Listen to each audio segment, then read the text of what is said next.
I'll text. There it is. I mean, if they find another, whoa.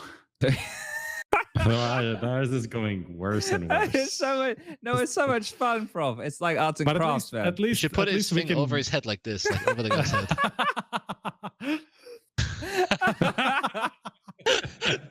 It's like arts and craft day. Good job. Good job. Honestly, this is how like during COVID people set in like new profile pictures. It's like that is actually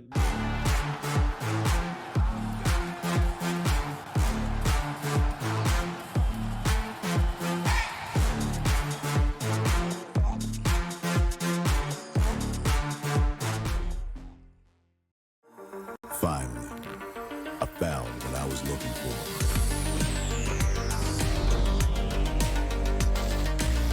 Now that my search is over, it's gonna be a tough choice. But fortunately, no need to choose. When you can just have them all. Buy and sell skins on BitSkins.com. Best esports odds. VIP program and a variety of bonuses. Fast and easy withdrawals. Bet on every possible CSGO match and tournament, as well as any other esports game. Only on 22Bet. Here's a good vibe, here's a good vibe, here's a good vibe, good vibe.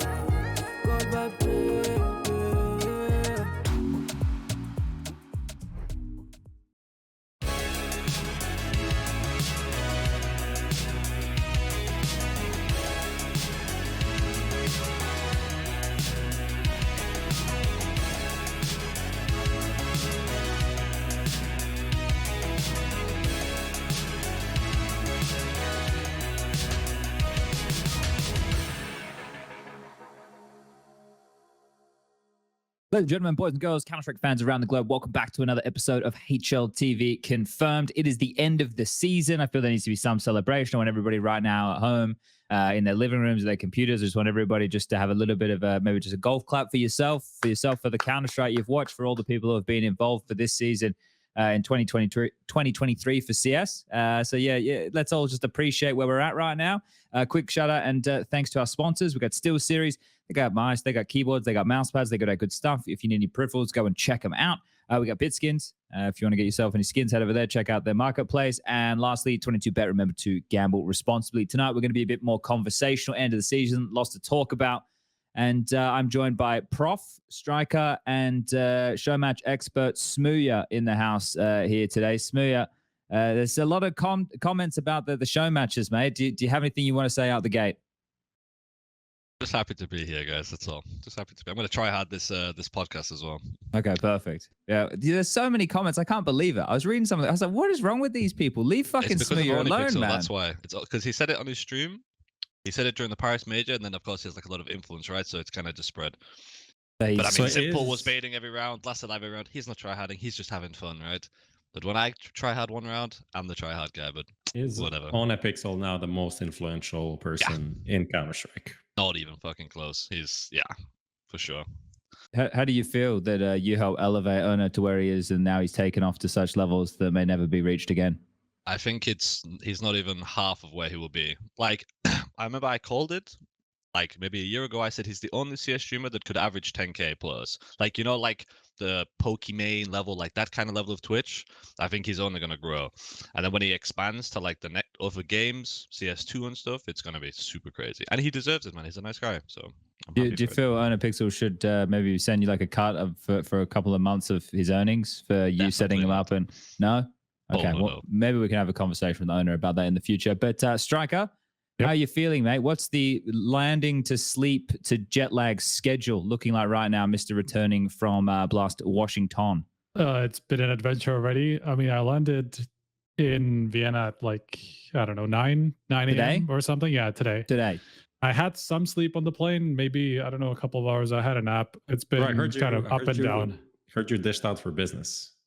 Actually, I did, yeah. That was because this is like the last time I'll be in the US or like anywhere that far. probably in about a year or something. It seems like, so I was like, fuck it, I'll splurge. The problem is, it feels like it probably wasn't worth it because I'm so fucked today. Like, I was so sure that I wouldn't make the podcast just because of how I felt about like 3 hours ago. But it's like I'm catching second win. We'll see if I make it. I think through. you should invoice that to Martin, and yeah, just justify it as being on the show. You had to be on the show, so you had to have business. Makes sense. Basically, if Striker is just nodding along everybody at home, it is because he's trying just desperately to keep himself awake here. Did you steal any office supplies on your journey home, Striker? Anything you took from the United States you like? Was there a stapler out there that you saw that you thought, this is something that I could use at home? No comment. No comment. All right. So we'll have to check in later and see what's going on. Prof, smooya, he said he liked your backdrop. How'd that make you feel? Good. I mean, it's not just about him saying that. It's about me like putting this together. It's starting to feel more homey. He's just confirming what I already know. You know, we're going in a good direction. It's less of a asylum, more of a. It looks like a pop-up shop. More of a prison. So. Will you hang any jerseys that you were sent on that rack behind you?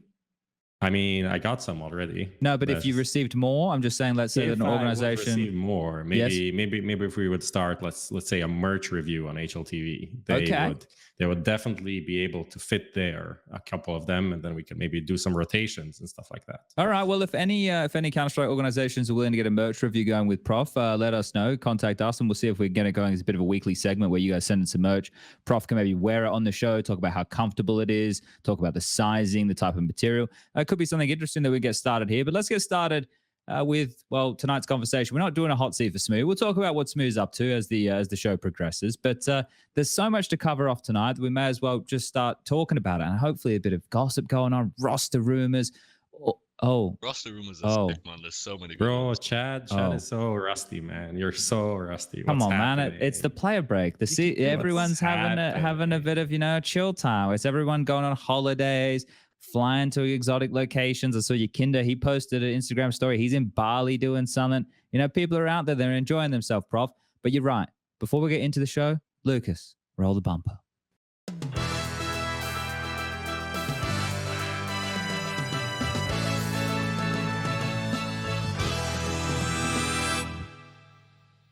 Oh, fuck. And we caught Smooya at dinner time here. He's just stuffing his face with a bit of Nando's. Now, if Nando's UK is listening, I would like to sponsor Smooya with, I think it's the black card that Ed Sheeran got all those years ago. That was the rumor when I was a younger lad that Ed Sheeran had the Nando's black card. You could get Nando's wherever he wanted all over the world. Smooya will take one as well, and he'll advertise your product for that card. As long as he something else that's black. He needs to be able to eat for two. Like a black suit, for example. Okay. Well, Smooth, there are going to be people who are interested in your Nando's order. So could you please give your Nando's order, and then we can move on? Well, when it arrives, today there was no chicken wrap, which is heartbreaking. But usually, double chicken wrap, medium. I do no yogurt dressing, no lettuce. So it's just chili jam. I get the peri salted fries, some garlic bread, starter like halloumi fries, and sweet potato wedges.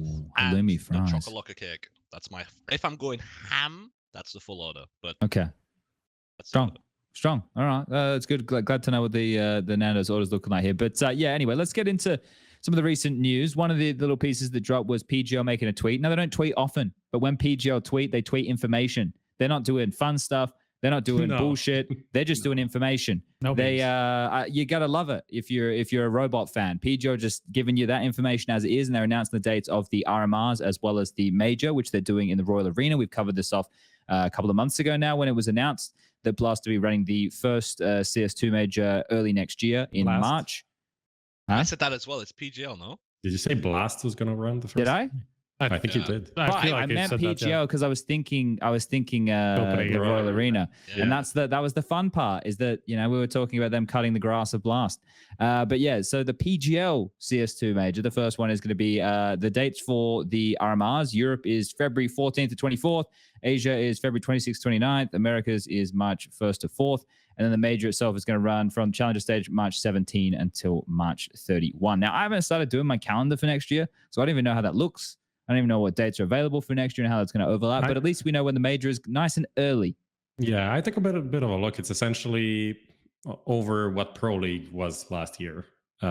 if that makes sense for you guys to have a bit of better idea of like the RMR is start of March. That's just after Katowice, since Katowice got pushed like a bit early last year, starting on like February 14th, around that time.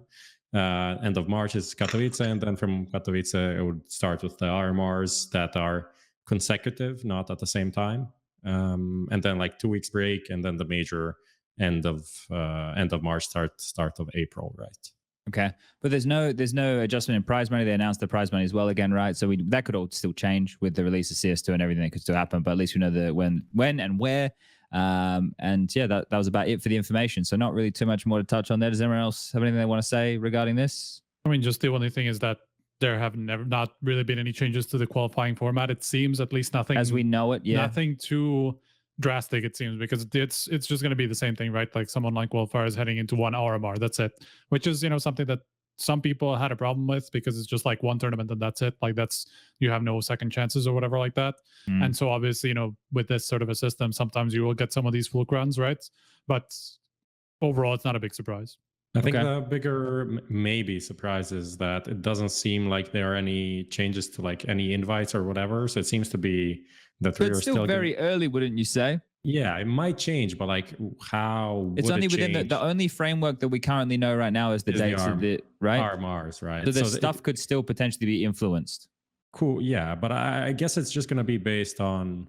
They could change from going as it is now. Top X of the major goes directly to the RMR, where they could just invite directly. I mean, to the that's RMR not going to happen surely with a year between. Yeah, that's the thing, because there's such a big gap that maybe they just use Valve rankings for all of the invites instead of doing what they did before, which I'll be honest, major standings. I think there's a strong case if people come up with good reasoning and good ideas and good suggestions, like hopefully we can do over the break if we sit down and brainstorm some stuff, that it can still be influenced. I think that the only thing that it says the dates, and I think that other than that, we should all put our thinking hats on because we have extra time to work out, you know, what could be different and how we could tweak it and see what's good for everybody. But we got a question, smooya. Will we see you at the next RMR? At the RMR, I don't know. You got to qualify first, but you know, I'm going to attempt. Going to actually practice for this one. So okay, not Weren't just you playing something Pug. He was playing in Pug teams, wasn't he? Like the one we qualified to was the one when 5 of my teammates got no visa, which was kind of sad. That's pretty classic. Then the next year, lost 2 qualifiers to the 2 teams which made it to the RMR, which is kind of sad, but it's an A2. But yeah, I've always played no practice, so we're actually gonna like practice, get a good mix this time, get rolls, and then stream it like always, you know. Didn't you play with like Fear? I think you tweeted about some team recently for some qualifier. I don't know. He just told me to help him find a player and play, so I was like, sure. So I tweeted that on D+1, and I have no idea what it's for. I think we're playing advanced. But we're also gonna stream our POV, so it's kind of fun, like, you know, kind of like high-ish level games. Get to stream it for content, and then also get ready for the RMR. That's like a big thing too. So you're doing like the Loba thing because they were doing basically the same thing for the HMR. You just compared smooya to Loba. How do you think he's going to feel about that one, Striker? That's what's going on there, mate. Loba's he's like the mini goat after Oni, you know, for CS content. So I'll take the comparison. I'll take it. But I liked it. Yeah, I mean, yeah, the same thing, you know. Apart from he's played with the same people for 2 years, so it's a bit easy for him, right? It's like a little bit easy to play like mixes and stuff. It's not really a mix at this point, and I think they announced it as a team. But yeah. But yeah, it's similar to him exactly. And then we make it. But it's a bit harder in Europe than it is in the Asian RMR. I've thought about just fucking flying across the pond and playing the American RMR or something with Mythic or something, but I don't know. We'll see. Mongolia gets Steel back and just recreate that whole, what was the lineup? Chaos. Steel can't play, bro. Still banned, man. Oh shit. Fuck. Steel right. banned. Still say no. Oh dear. All right, let's. I completely forgot about that. Honestly, that's kind of crazy. Let's roll into the main reason we brought smooya on the show today, and that's obviously to talk about show matches. Now, we have a whole segment. smooya, we have a whole segment today dedicated to show matches. I couldn't believe it. I didn't make the list. Fucking Prof makes the list. I just read it out, man. Well, it's not on my little spreadsheet. I've wrote notes for every point today. There's no show match points, so here we go. Blindsided again with a question. I'm ready. I'm fucking ready. Let's go, baby. So this is our VoxPop for the week here, brought to in conjunction with 22bet. So look, this whole VoxPop situation for the week. Profs asked the question to. Well, I assume. Bro, I was looking for the most dramatic question, but nothing fucking happened the whole week. So yeah, I'm you like, failed with this question. I'm like, Dimitri, what are people talking about? He's like, show matches. and that just shows you the problem, right? Well, maybe it doesn't show you the problem. I guess it shows you something. I want to first and foremost, before we start, oh, here it is. What was your favorite show match? Before, I'll save it. Let me make a note of this. Prof, what was your favorite show match? You know what? I actually rewatched it today for research. Oh, here we go. Not fully. Just like skipping through, but in my memory, it's more fun. But it was the Krakow one, and okay, that's me and Fifi commentating, right? Yeah. You kind of cast the same like back then. Yeah, it doesn't surprise me. Yeah. I think it was just fun because it had a lot of like fucking around stupid things. Like there was the memorable Henry G throwing the PC moment, which got him a lot of flack because people thought he was destroying a real PC and all this stuff. Even though it was a gag. But I think that kind of stuff makes it a bit more interesting. And like Moses did a thing last week. There's a bunch of these similar kind of funny moments in show matches. I think that's the only thing that can make it interesting to me. Otherwise, it's like, why? I mean, but I also don't watch like streamers play CS, so I guess it's kind of different, right? I mean, I will say that I like the Blast ones just because they kind of make them at least kind of funny. Like if you actually like watch them and you see, exactly. There's like the zero gravity and like whatever, like unlimited nades and shit like that. It's just fun to watch, and that's kind of what's obviously show matches are supposed to be. They're not supposed to be like something. One thing I was tilted about was they did not go. They let it go to a tie instead of doing like a 1 round, whatever, sudden death. You know, it was 12-12 in the last one. I mean, in the one that was in Washington. So that's the only thing that I didn't like. Some things just need to change with like the show matches, like the length or whatever, or the format or something, just to make the games play out a little bit quicker, or give it some concise ending. Smooya, what's the favorite show match that you've either watched or been a part of? To watch, I mean, it would be one of the older ones, right? Like when people used to get pies thrown in their face and stuff like that. It was like way more of like a theatrical thing. The Cassius days. Now it's like, welcome team 1 and team 2, and then they just play a game of CS, try the hardest, and then leave. But the Blast Major one was really fun to play. Oh, because I was the one at the Dallas saying let's just play Revolver the whole game. I said let's just play Revolver because we're in Dallas. You started on the pistol round with the Revolver, yeah. And then everyone's like, no, let's try hard. I'm like, guys, like, I already have enough flack from trying. Like, let's just play Revolver. It'll be fun. No. Let's rush Cat. Okay, fine. But to play would be the Blast Major one. Like when RPK just randomly had 1,000 HP and shit. Like it was funny as fuck. Like compared to most show matches, 1 round you're flying, the next round you're like really fast. I didn't like the monitors being turned off. That was a little bit waste. That was very risque, wasn't it? Turn the monitors off. That's very brave. It was a waste of 3 minutes of my life, but apart from that, it was really fun. Yeah. So it appears. So we got a poll on screen here. Not many people even watch the show matches. Now, this kind of brings me to my next point. A show match shouldn't be for the viewer at home. It's for the people in the arena who have paid for a day worth of ticket and are there to get more entertainment out of their day. That's what a show match is for. Full, to be honest. The one at the last major was like really weird for a show match. It was like, so there's a lot of Frenchies, right? Yeah, we losing your mic a little bit there, Smooya. I'm not sure what sorry. I said at the major, the arena was like actually really full for a show match. It was like 85% full or something, which is really rare for a show match. Like, but that's what you're hoping for, right? Like so on the last day, because ESL with their bigger events doing best of 5s, or how they always were doing best of 5s, you knew the person paying for that ticket, driving in, getting an Uber, getting a hotel, whatever, was going to get that day worth of value out of the ticket. Right, you get it with the best of 5 definitely because you get 3 maps no matter what. If you get a best of 3, that's what the show match is for. It's for that extra buffer. It's also there to kind of wet people's whistle, get them, and that's if it's going to be done beforehand.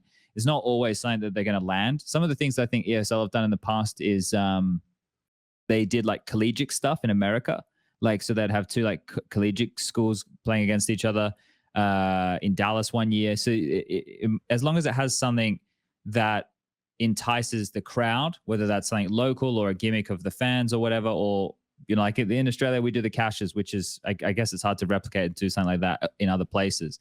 But you need to kind of tailor it to the audience that you're going to be having, which is why some of them just feel flat because there is no identity to that event or to that audience or whatever. So yeah, I think I gotta fucking bring this up on my other screen. I can't read that. I keep looking over there. Says, those are probably my favorite. I want a show match to be like WWE of Counter-Strike, over the top hilarity in and out of the server. I think that makes sense. I think also if we have like a domestic team, the domestic team just needs to win. So let's just make that sure. Like no one wants to see like French players getting rammed in the middle of Paris. Like that doesn't like any work for anyone. The thing is though, it's never. In Sydney it worked. Yeah, but in Sydney, right? Like when we're doing this stuff, we've pre-planned some of the gags beforehand. Like Henry and I are doing like prop comedy. Like we're fucking falling over and Henry's wrestling with Dick Stacy on a fucking stage wearing an Australian onesie, and Fallen's coming out wearing a mask and unzipping a jacket and it says bad fall, and Shuey's coming out of a smoke and it's going sup bitch, and the music, you know, like it is WWE. Like that's what makes it fun, is having it over the top and the gimmicks. Like in Dallas, I wanted Jason Moses to run on stage and unplug Smooya's monitor and taught Smooya off the stage, and then Smooya's putting Jason in a headlock. I expected that to happen, but I got a kibosh on the gags. I tried, Smooya. I was ready for it. I was ready to just put him in a fucking chokehold. Yeah, put him down. Put his bitch out. Maybe some other event coming up. Who knows? Yeah, we'll see what we can do in the future. You know, maybe we can have some more fun with it. Anyway, that's anyone else that wanted to talk about show matches here? No, go next, please. We've touched upon the show matches. Okay, so the Cologne invites list was released yesterday. Bro, someone just wrote. What? Strip CSGO. You lose a round. You take off. Oh shit! I don't know. That's past the watershed. I don't know if anybody wants to see that, mate. To be honest, you know, we'd have to get some different competitors out there. I don't know if anyone wants to see us with our clothes off. What do we got here? Okay, so these invites for Cologne. So we've got obviously the play-ins with Cologne, and we have the main event, another one of these classics. The main event, I've got the little graphic right here. I can link it to Lucas. Lucas can bring it up.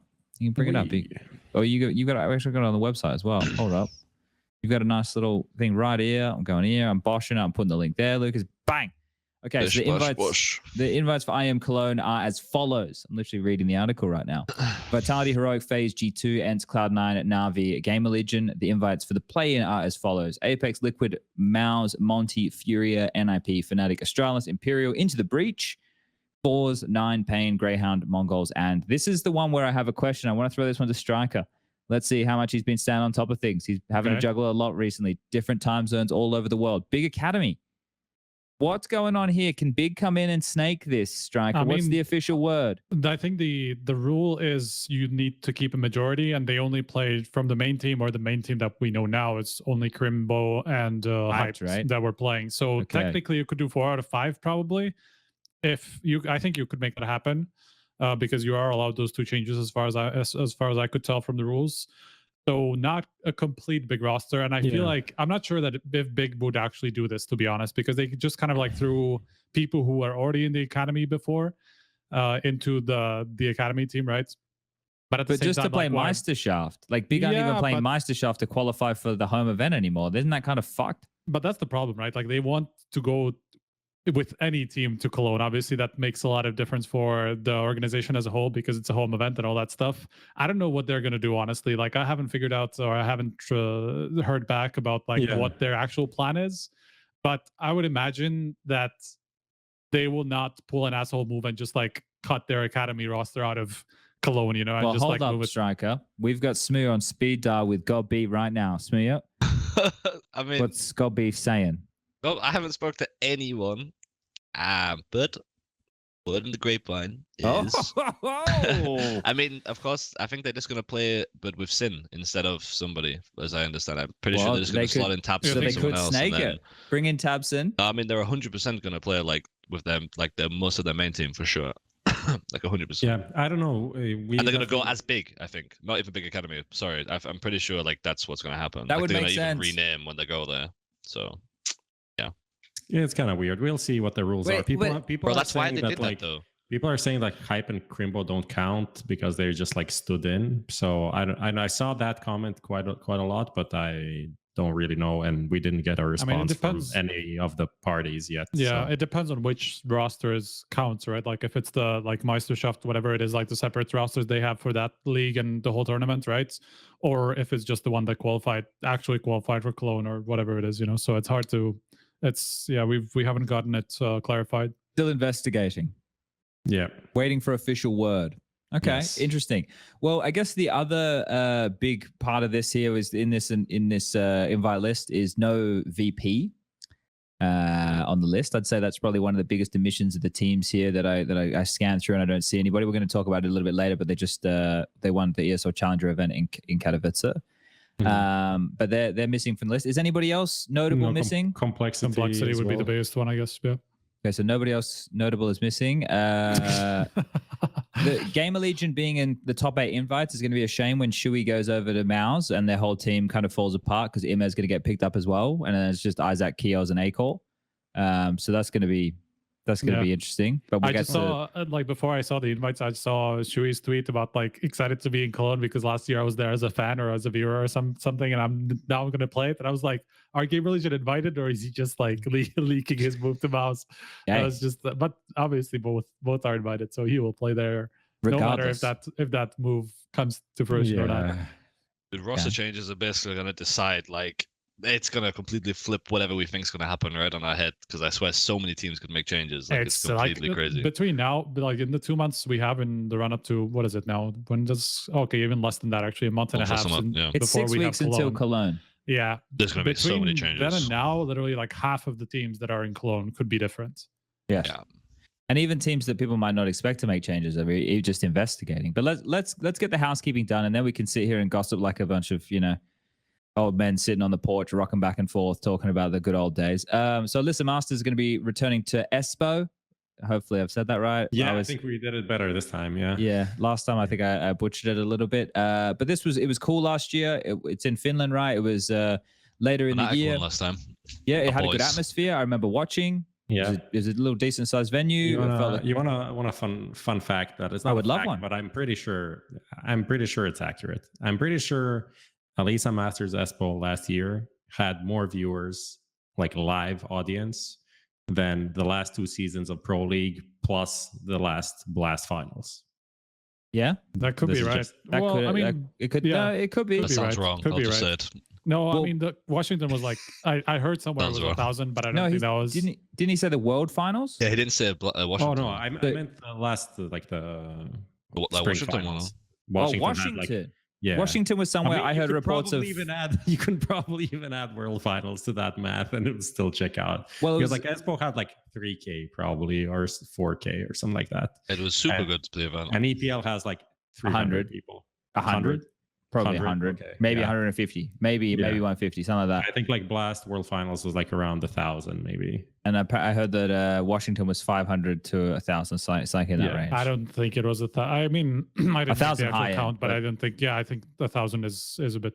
I'm being generous, Striker. You know me. Got to be nice about that stuff, or people will come for my head.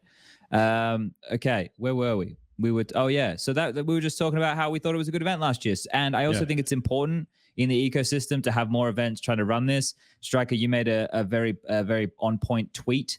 I knew you'd like it. You've been talking about it for once. I saw the tweet and I went, Striker, this guy gets it. I knew that you got it. So it was a tweet. Let me find it. I'll link it to Lucas here. Can quickly bring this one up. It was a video while Striker was in Washington. And Washington DC. So yeah, Washington DC is important to make that distinction, I believe. Yeah. There's a state called Washington for people who don't know, which is on the entire opposite side of America.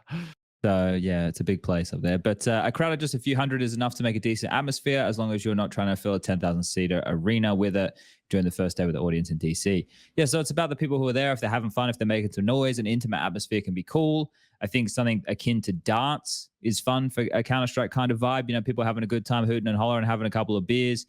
I think that's good. And by the way, there was the same thing that happened in Paris, just in smaller form. There were some situations where, they ended up turning off X-Ray for a while, and then Banks came out again and did pretty much the same thing as he did in Blast, saying, if you want X-Ray back, we were going to need you to stop giving things away, and they Mhm. actually started shushing each other again. So like that, it seems like who knew, like talking to the crowd and trying to explain to them what behavior is good and what's not actually works. Talking to people like human beings, it's a strange phenomenon. Who came up with that all of a sudden, right? Like we've had this happen for 10 years. This is like the first time I'm actually hearing about this. Yeah, it is. It's crazy. I wonder. It's not going to work everywhere, but I guess if you ask people to be reasonable, maybe they'll just be reasonable. Look, I mean, if you take away X-ray, like it does make. We were talking about this last time, right? Like it does make watching the CS in the arena very confusing sometimes, because it's like radar is quite far, like you can't see very properly like where people are, and it's just like everything's surprising. It's almost like you are the player who's being like spectated at that point, because you just don't know. You have no idea. You go into the darkness a bit there. So it's a bit difficult to watch and know what's going on and what to expect, which has its upsides, but generally it's going to make the audience not be super happy about the viewing experience, and they're going to be a bit more motivated not to do the stuff that people say is bad. Yeah, definitely so. Okay, on this list I noticed you didn't have Washington, Prof. Oh no, you didn't. Never mind. You've called it last spring. Yeah. I was looking for Washington. It's such a nice word to say. Say it, Prof. Say Washington. No, I won't. Just because you want me to. Oh, you'll say it at some point. I'm gonna be a little. Smooya, will you say Washington for me? Washington. There you go. It's a nice word to say. All right. Anyone else want to talk about Espoo? No, Winland. No, it was just a good. It's nice to see it return, because it was like, considering. I mean, I know it's basically Helsinki. It's like right next to it, but like for a place that doesn't really hold arena events, it was good last year. So I'm glad. All right, thumbs up all round. Graham Pitt, very happy with this one. All right, moving on to our next little piece of news about VP winning ESL Challenger over ENCE. I don't really care about ENCE coming second. VP winning and still playing that same style is agonizing. However, they qualify for Pro League, so that's probably the best bit right there for them. They'd lock in that Pro League spot, so we'll see them in about 2 months' time, something like that, 2.5. But the bigger one here, we can talk about the VP and stuff, but the big one here is I just want to reference this. Pain coming dead last. Is this telling of the shuffle? Bro, did you see the Brazilian shuffle? The new article came out today that like Fluxo won just 3 players. 10 minutes ago. Well, 3 players from Pain. They're gonna be 3 like, of them. Who do they want? And it's like PKL. He's not even playing. And Zevi. PKL's on the bench. Yes, I know. It's like how bad do you think your team is if this is like your trio of signings? Like it doesn't make any sense to me. And I tweeted this thing like the in-game lead. These are like the worst players from Pain that they're getting, and people are like, oh no, Zevi is great. I'm just like, yeah, in theory he is great, but like if anyone watched his major performance, it was abysmal. It was like he did have some rough games. It was one of the worst chokes I've ever seen in the last 3 years. It was insane. So he's definitely not one of their best players. Just factually incorrect at this point. Yeah, okay. He also has an AWP, so yeah, that's what it's quite easy to that fucking round against Monty where you just like had 12 seconds and fake planted 3 times and then ran out of time is like, what are you doing? What's happening? Obviously, he could be good somewhere in the future, but like he's decent, but he was paid like $300,000. Like that's not $300,000. That's insane. Wait, it's Brazilian inflated prices. It's in Brazilian, but not Brazilian dollars, but in Brazilian prices. Yeah, it's these players over there cost a lot of money. Smooth. They lock them down because once upon a time there was a man called Tommy Lurpus, and he paid a lot of money for a couple of Brazilian players. So now they just make sure if Tommy ever wants a player, he's got to get out the wallet. He's got to come knocking. He's got to make sure he's got that bag of cash. So everyone in Brazil just costs shitloads of money. That might not be the etymology, but I like that story. So that's half of Monacy, right? He's Yeah. that is a good Just go next. Half of Monacy for Zevi, absolutely. I don't know the guy. No, not happening. Not happening. Just while we get perplexed by Brazilian Counter-Strike and prices, can we get perplexed by something else here? Why are Kickit and Norbert both still on VP? Why did they just default back to the major? Someone explain it. I still can't understand. There is so much talent in Russia. Like, they were insane. testing out a lot of it too. And then somehow 2 months later, whatever's the last time they played. Yeah, that is the problem. That is exactly the problem you're outlining there. Everyone else sucks. No, they won that event. Like, did you see ENCE's like schedule? Oh like, yeah. If you think about it, like they play the final on the 4th, right? Then they leave on the 5th. They arrive ENCE have home on the nothing 6th. to gain either. They're already in Pro League. But they have they have like 36 hours at home, and then they have to be there the day before for media day, and they played on the 9th. Like, it's absolutely crazy. Yeah. Like, there's no way you can win that event. Like, literally no way. Yeah, you're just completely fried. And then VP have been try-harding like in the dungeon for 2 months, just practicing their fucking game style. They skipped Rio because like we're gonna make changes to our team. 2 months later, it's the same team. Yeah, same team. It's the same team. There's no changes. What's I going mean, there on? was also not much. Like the competition just wasn't great. When you look at Challenger, it was kind of like ENCE, and as smooya said, you know, they were not in a great spot to win that event. Completely fried. Yeah. So it makes it's kind of like I don't know what to think about Verse Pro at this point. I don't think this one particularly changes my opinion of that roster not having a future as well. But just need to see, right? They get Pro League now, like we mentioned, so they can always make changes and go into the next season, like with if they want, which apparently they don't. And ENCE maybe only played this event because they were going to try and get extra points to get higher up for the Cologne invites, but they ended up winning Dallas, so they were invited to Cologne anyway as one of the top 8. So it kind of worked out nicely. Like, I did not care about this event at all. I don't think. Obviously, ENCE are playing it, so they want to win. But like, I can imagine there has to be a points thing. It's the only thing that makes sense. Yeah. Why else would you do it last thing in the season? I don't think they expected to win Dallas, right? Exactly. And like the thing is, like, especially for ENCE not being in like Blast, for example, Blast is the last big event of the season, so they want to get as many points as they can before the break starts, because then you have like a month without nothing happening, and then like in 2 months, like the only thing that's going to be left over is the major and fucking Blast and Dallas, right? So you want to stack as many points in this end of the season so they carry on into the first half of the next season, so the invites and everything come in a bit easier.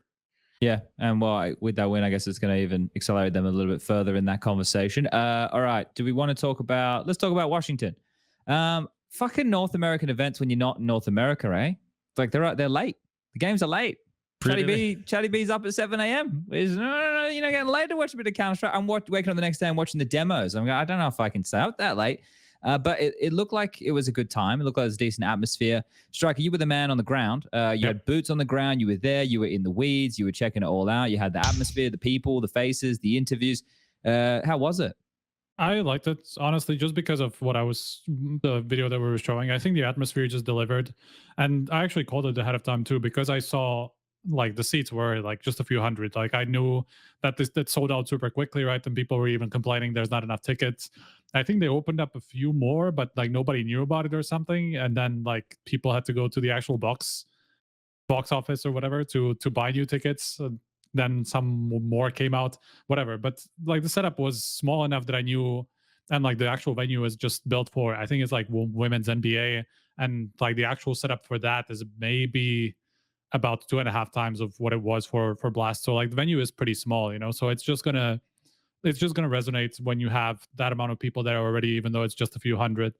So I just, atmosphere wise, I really liked it. And I think the CS actually wasn't that bad either, considering this is like end of season event, and that usually means that like everybody's just burnt out, like can't wait to go away on the break. We saw the Rob's tweets. Yeah, I mean that was funny. The main thing that I found interesting is that the two teams that it meant the most to went out last, which is Cloud9 and Astralis. Like neither of them really turned up for that event. Cloud9 had a good chance against Vitality, but still, like it felt like they kind of fell flat.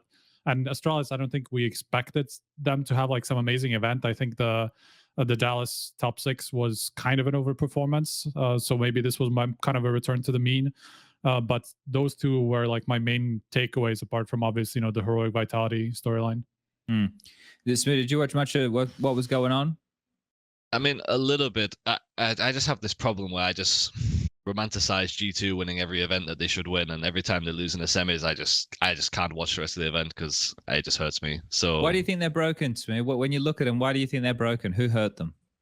I don't think it's a case of anyone hurting them. It's a similar thing with when FaZe were playing really well. Like the individuals are just not hitting at the same level. So I think when they win really hard, Justin or JKS shoots really hard. If he's a 1.1, 1.12, they're gonna win like the event, right? Because he's like A anchor, B out. Like he just plays all the bullshit roles. So if he gets 1-2 when they come, m0NESY and Nico will just clean up. HooXi doesn't really have to do so much. But when he's only getting 1 or dying without a kill, and you've got HooXi in a 4v5, there's a bit of a problem. And I think that's. Oh, of course, it's not on him why they lose, but I feel like he's like when they hit like God form, you know, that's when they just stomp everyone. It's kind of unjust in. So if they're playing top tier CS, you're saying that Anchor needs to be doing more. Yeah, always. And he's still doing a lot, like a lot. But when they won Kado and they were like had all these win streaks, he was like 1.2 on all the maps. Like yeah, this I mean, on JKS Nuke, was like MVP candidate. Yeah, every event. And like when they had this 20 win streak on Nuke, he was like their second best rated player behind Monacy or something. He was like 1.25 as a ramp player. It's like, what the fuck? Like, how can you can't go ramp? So yeah, I think that's what it is. For me, it was also Hunter though, and like we've praised him before because of his like being a big game player. I think both him and JKS have that going for them. But Hunter just didn't have the greatest match against Vitality. It was not like it was horrible. It's just you have those Hunter moments, you know, like he will have a couple of rounds that will turn the game, you know, sometimes. And that just didn't really happen in that game against Vitality, I felt like. And his stats on top weren't so great. So in general, just was looking for a little bit more contribution from him in a game as big as that. Did we get to the bottom of the HLTV situation? What are you we found out what was wrong with him? You know, it was so you guys did an interview with him, right? The tournament before, you mean, right? Yeah, in Dallas. Yeah. I don't know. People should really go and read it or listen to that interview. I'm pretty sure I also uploaded it on SoundCloud so people can kind of listen to him as he says it. I really got a weird vibe off of that just because of like he just like copped it and said, okay, yeah, it was just like shit mentality for me. Like I was just super like really didn't want to be at Dallas. Like we just wanted to give up, didn't want to go, things like that. And at the same time, he kind of said like, it's just one event, it's okay, which was the most concerning thing for me. But at the same time, like I kind of get it after Paris, like you were going to be down for a while after like not making it far. So to some degree, I get it. I don't like the mentality though, that's kind of like you will just like completely write off an event. Like write off a complete tournament that obviously will like still means something. The guy's doomed if he does, doomed if he doesn't, right? Like the thing is, there's such high expectations out of a lot of these guys, where look, and fair enough with probably what they're paid and the teams they're in, but that's the thing, like balancing that and learning how to act socially in interviews in general. You know, holding yourself to that high standard, being able to do it all the time. It ain't easy. I feel like with HLTV as well, though, people forget like he had that really like fucking brutal thing in his personal life, right? That wasn't that long ago. Yeah. So he would kind of wrote the high after winning Katowice, and it was around the same time. So people like almost forgot about it, and it's like that isn't something that goes away. I mean, ever, right? It's exactly the rest of your life, but it's still so fresh. So I think we should probably like definitely cut some slack for sure. Like when I was speaking to him in person, chat, I was like a little bit hard on him, right? And I thought about it again. I was like, holy shit! Like it was like 6 months ago. Like yeah.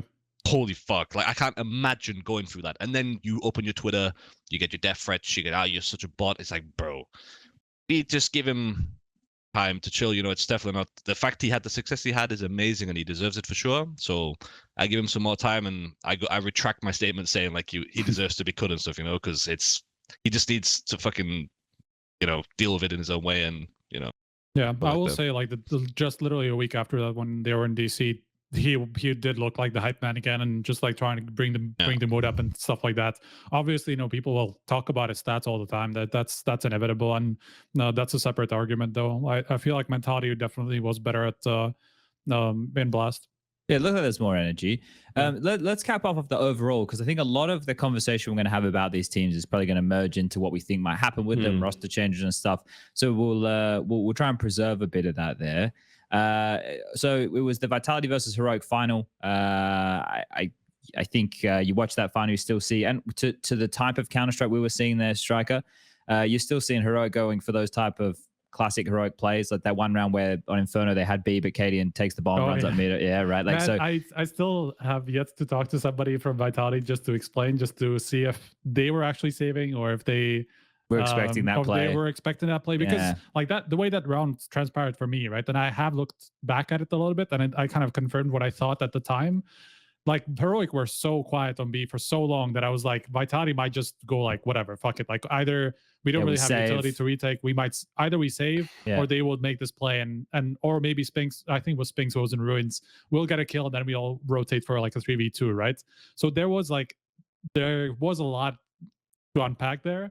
but I felt like it was just one of those like things where Kaden probably overthought the situation a bit, didn't really take everything into consideration, and just went for a super high risk play. Obviously, no, I think he was just playing that. For me, was showing that they were playing how heroic play. Oh yeah, for sure. Right. That I mean, right he there did was that play a lot of times and won. Yes, they do it so often. It's so ridiculous. But that's usually why they do it as a team, right? Like they have a site and they will just like out rotate so fast that like before the other team realizes it, they're already on the other side and everything's good, right? Look, yeah, but this is obviously a fuck up because someone left the C4 like in spawn practically. Oh yeah, it was super far. Yeah, you could argue a lot of the particulars to it. For me, I took it as even though this looks so silly, and I think a lot of people would see this and go, "What the fuck was this?" Right? It just showed me that Heroic in that final were playing a little bit more free from how they, so they were still making those crazy heroic decisions, which is what we identify with Heroic. And if they're doing it in the final, still losing rounds, but then still winning the game, like that's a great sign. It wasn't just me, or I mean, in terms of Vitality, or were they overthinking like Heroic's playstyle a little bit too much? Maybe it was just something that they caught from like the previous stage of the game, like especially on Inferno. Hey, what are we thinking about Vitality here? Then, there was like a situation. I don't know if you remember this, but there was like somewhere towards the end of the game, there was a situation where Vitality were 5v4, and they decided to have like 2 Arch, 2 B, and 1 guy in pit. And obviously, Heroic went short, just got the site basically for free, and then it was like a 4v4 retake situation that Vitality ended up losing just because of being out of position completely, right? And like they went for these what felt like they thought were reads, but they just got destroyed just based off kind of making the wrong decisions, even in situations where, if it wasn't Heroic playing against them, I'm sure they wouldn't have, So I'm curious if that was something that Heroic forced, or just Apex maybe overthought it a bit too much in some of these situations. That's probably something that smooya can attest to as being the most recent to play any professional Counter-Strike. But smooya, like that stuff can easily happen if you're in-game leader. Just like, now I have a feel like just play this setup, right? Like the calls could be bad comms.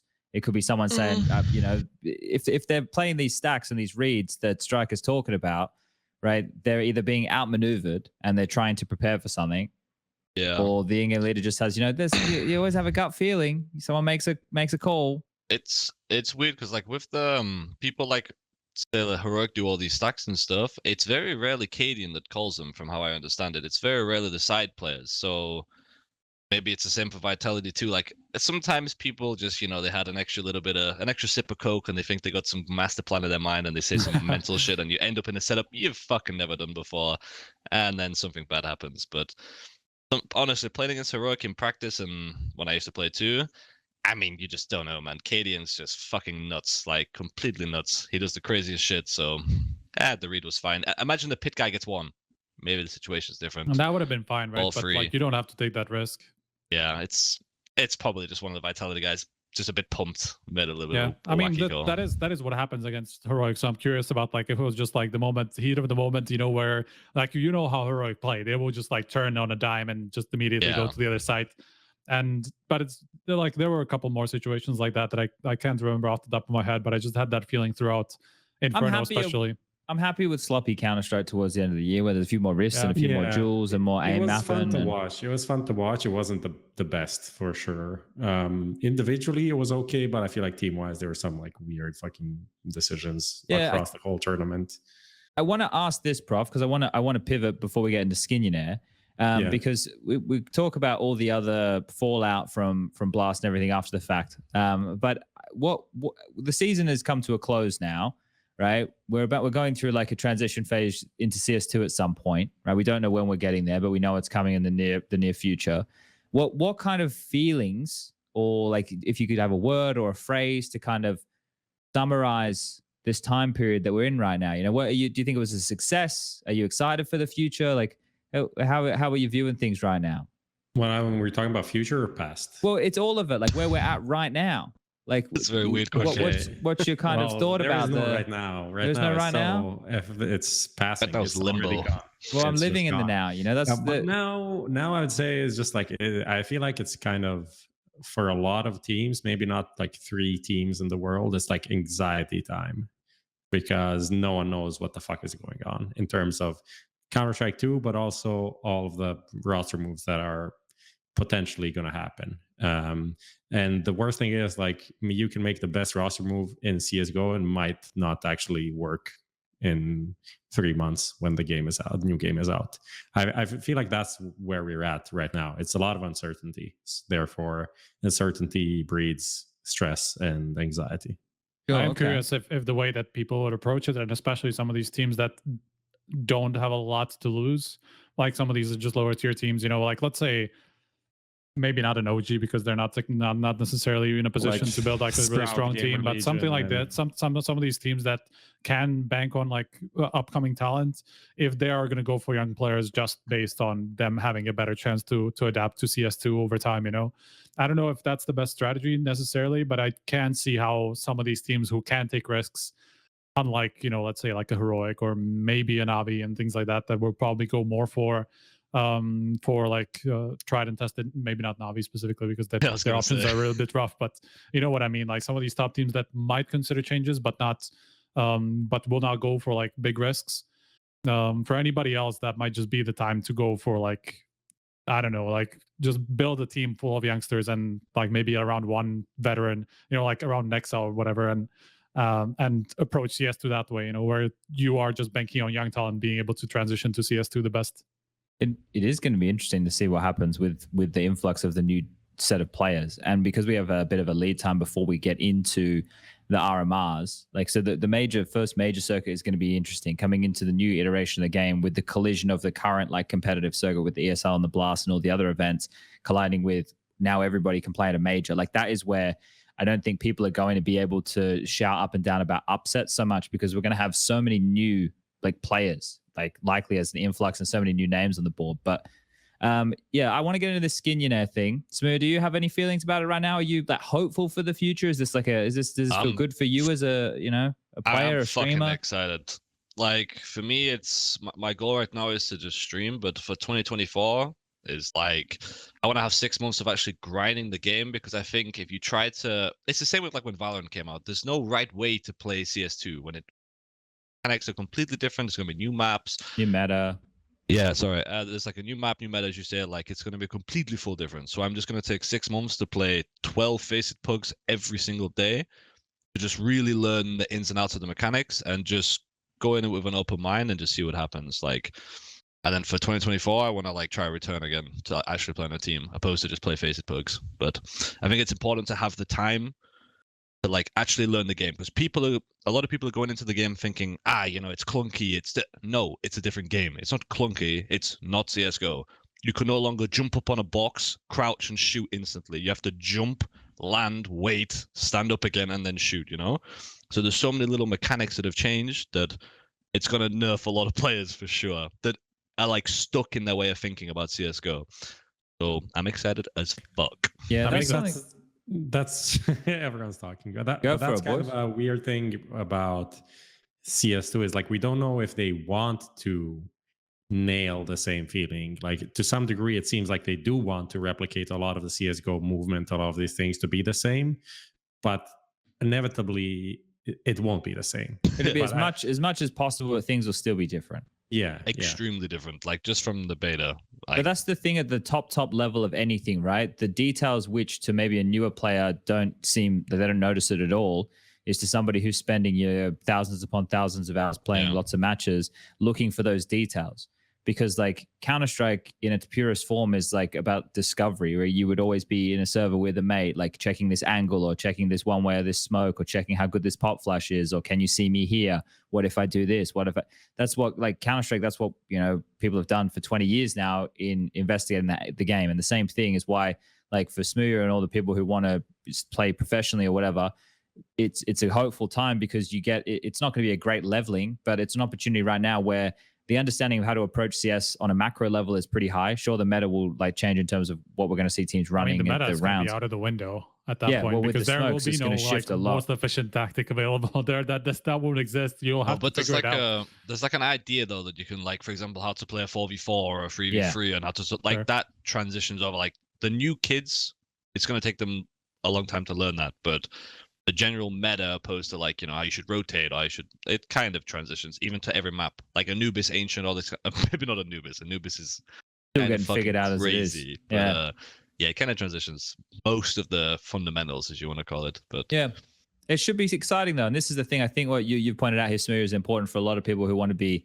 like involved in CS. When it goes to CS2, learning all the little details, like knowing that every single weapon that you drop makes a different noise on the ground, right? So I don't know if it's category based or whatever, but nades, when a molly hits the ground, it makes the noise of like glass. But if you throw an incendiary on the ground, it makes a different noise of a different type of nade. Or if you drop a pistol, it makes like all of those little details. They're going to be some new stuff for people to learn. And smooya's bang on. If people are like, oh, this isn't how it used to be, and they don't try and learn the new details and take it. Yeah. That's what you saw when they came from 1.6 to source or source, you know, and those people get left in the dust. But yeah, I've been thinking about this a bit, and I think like I'm melancholy because it's awesome to see where we are now and how far the game's come. Because I keep reflecting on this because as these decades go by that we've been involved in Counter-Strike or the game's been around, it's evolved at such like an exponential rate. And Counter-Strike's in this really awesome place where so many people get to eat, right? Like map makers, skin makers, streamers, professional players, news websites, like so many. I've had this spiel before, but we're in like a really, really cool spot with Counter-Strike where so many people get to live in this ecosystem, and the game's great right now. And I think that like there's always this bit of fear and reluctancy when you move to something new, but we're moving to something new when we have a more established base. Like Counter-Strike has never been so established and hasn't had such a rich ecosystem. I don't mean just in terms of the money. I talk terms in like flourishing from so many different people involved, like content creators as well. Like we got Nada here doing the YouTube stuff. Like so many people, as this explodes, are going to be involved in it, which is really cool. And that makes the future even more exciting. So like I'm melancholy because it's coming to an end, right? It's a bit sad. It is scary. Like it's bittersweet almost, right? Because like you said, like for me, CSGO, where it's in a really good place like right now, like a really good place, and to move from it is scary. But I mean, but that's also the problem because it's in a good place, but that means it's stagnant, and then you know people get bored of things that don't change, right?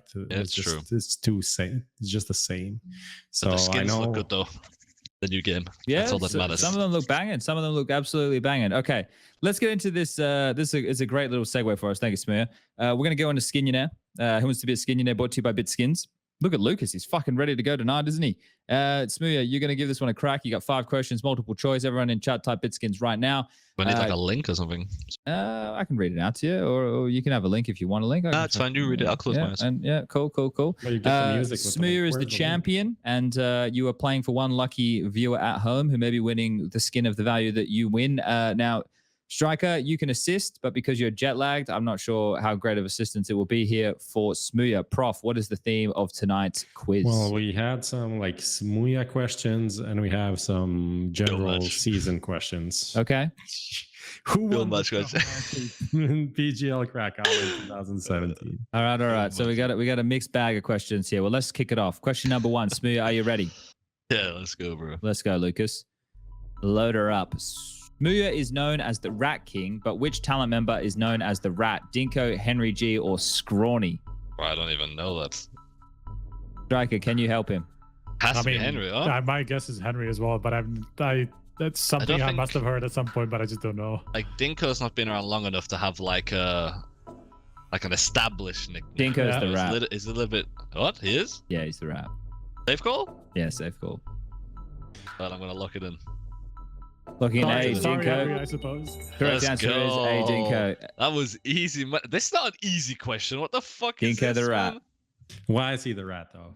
He's a rat because he had some scum tier behavior in the Pro League 1v1 aim map challenge. He camped in a aim map with no sound. I respect it. You don't love to see that rat level behavior. Okay, question number 2. No more help now. What is the only team to make playoffs of all 6 big events in 2023? Heroic, NAVI, or FaZe? I can tell you it's not NAVI.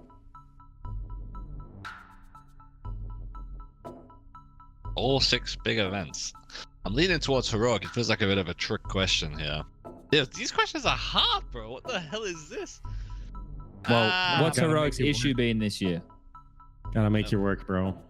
Yeah, what do you mean their issue? They've just never won, but I feel like they've always made the playoffs. There you go. I mean, that would be my common denominator. We'll go with Heroic.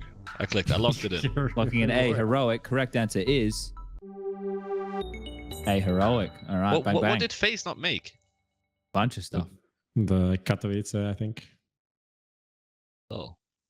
Lucky. They didn't make playoffs of I mean, they technically spring made finals playoffs either. and kind of. Well, technically they did, but it's top 6 out of 8. You know, so Top 6 out of 8. Come These on, man. playoffs. That's I mean that's what Fucking they call hell. it playoffs. So I mean, I don't like it either, but that's how it is. They call it a group stage of just part. Come on, man. Anyway, let's go to question number before I round it. Let's get to question number. What is it? 4, 3, whatever. 3. The next fucking question.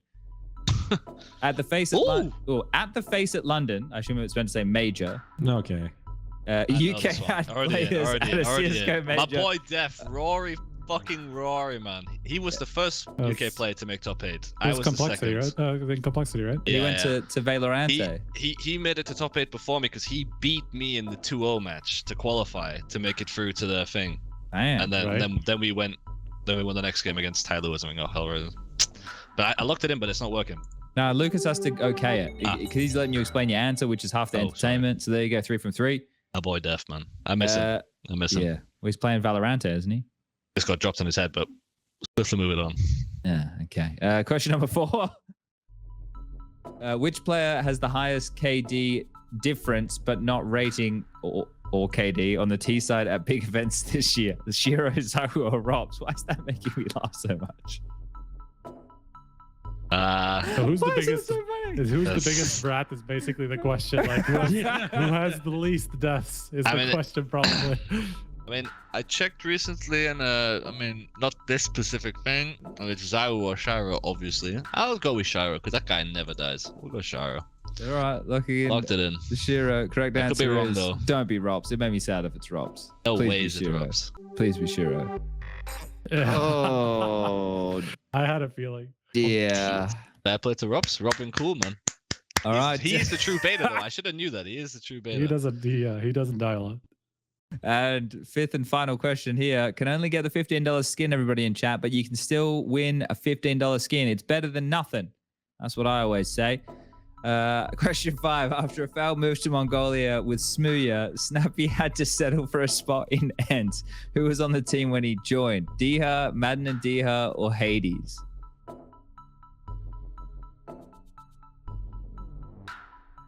Yeah, no, I swear they brought Madden in.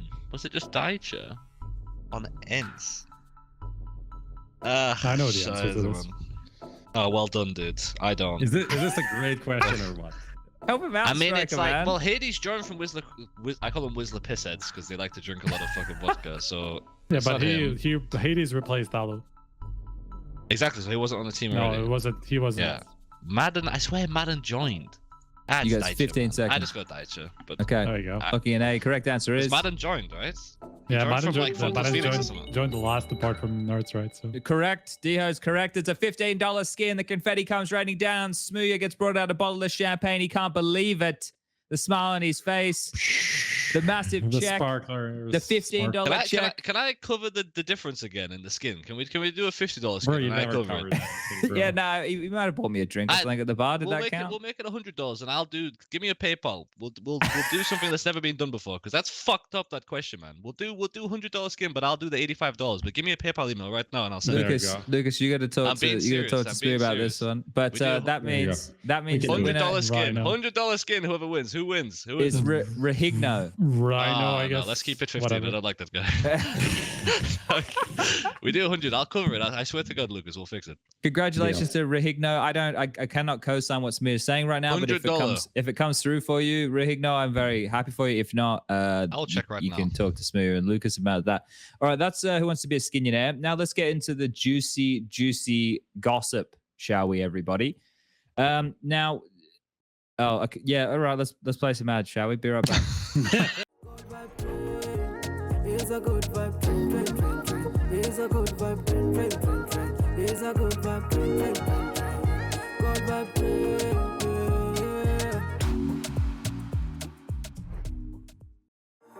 Finally, I found what I was looking for.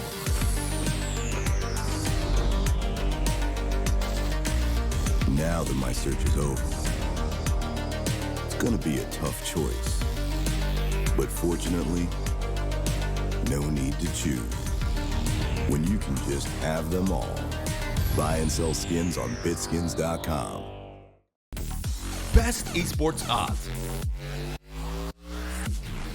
VIP program, and a variety of bonuses. Fast and easy withdrawals. Bet on every possible CSGO match and tournament, as well as any other esports game. Only on 22Bet.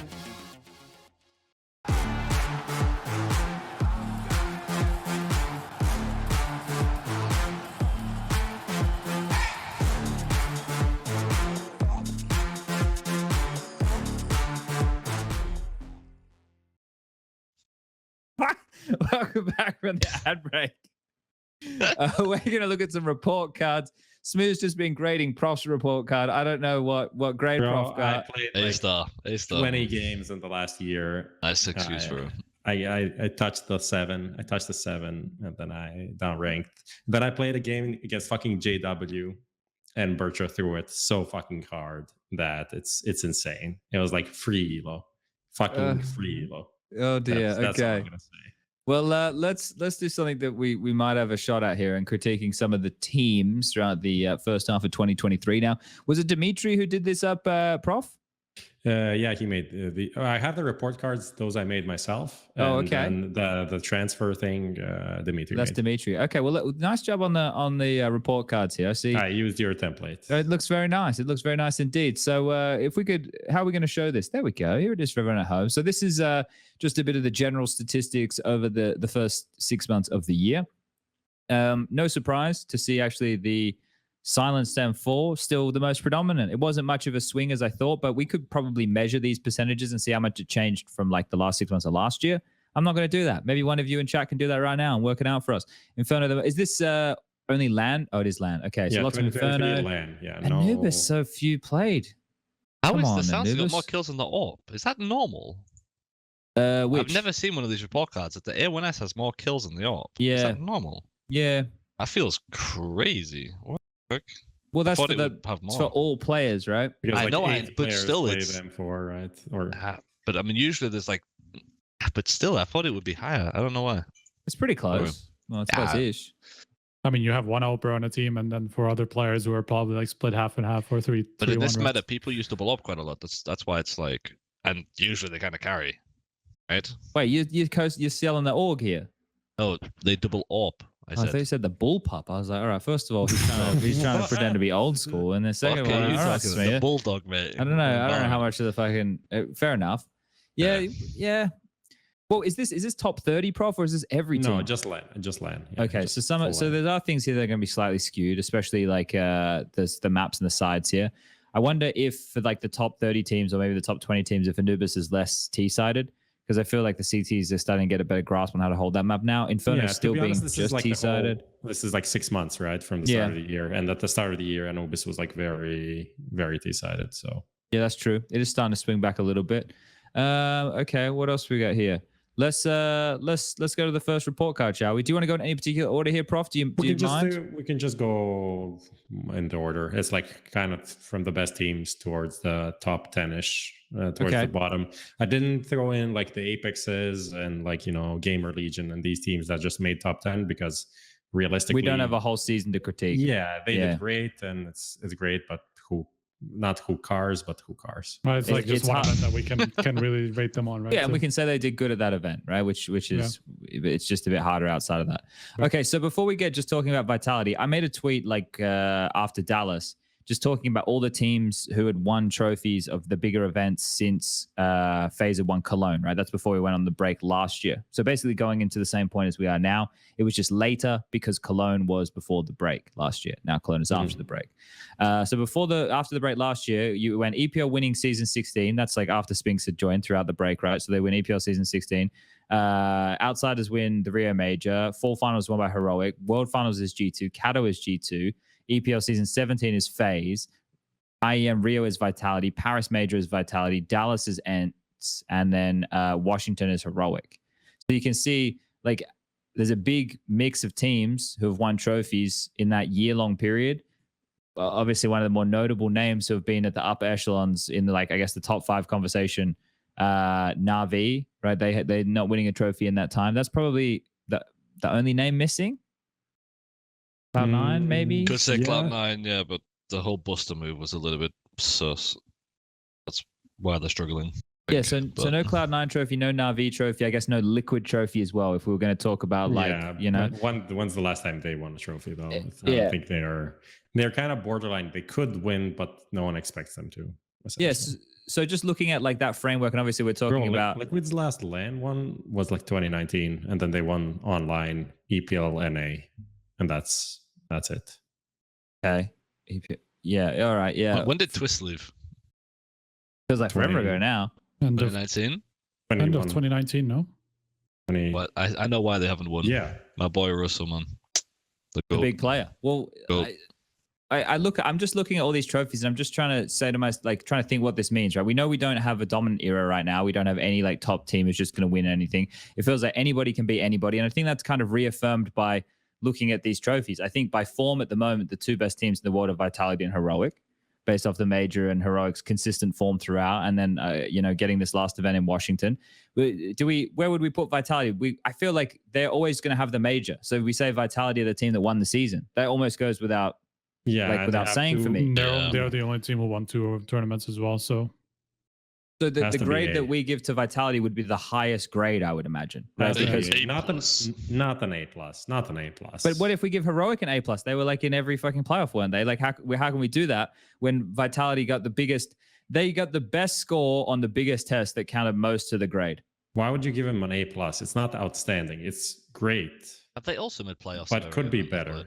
Could be better. They won Rio. They came second at Washington. Playoffs of Pro League, I guess that's also... Is that playoffs of Katowice and EPL, right? Yeah. So they made playoffs of everything too, like Heroic, but they won the biggest prize of the Major. So it has to be A+. What the fuck?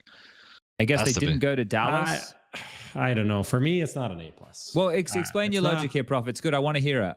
You explain the logic why it is. Like, for me, I don't know this rating system. Maybe because we don't have it here in school. We have different. But for me, no, we're making it up. It's our own rating system. A+ is like this is like, Astralis fucking, FaZe last year when they won like 5 out of 6 or 4 out of 6 tournaments or something. But were they not the best at the time during that period? Well, the first That's why they got the first half. No, this is like objective, standardized rating for all seasons ever. Okay, that's why then. I think we should keep it seasonal.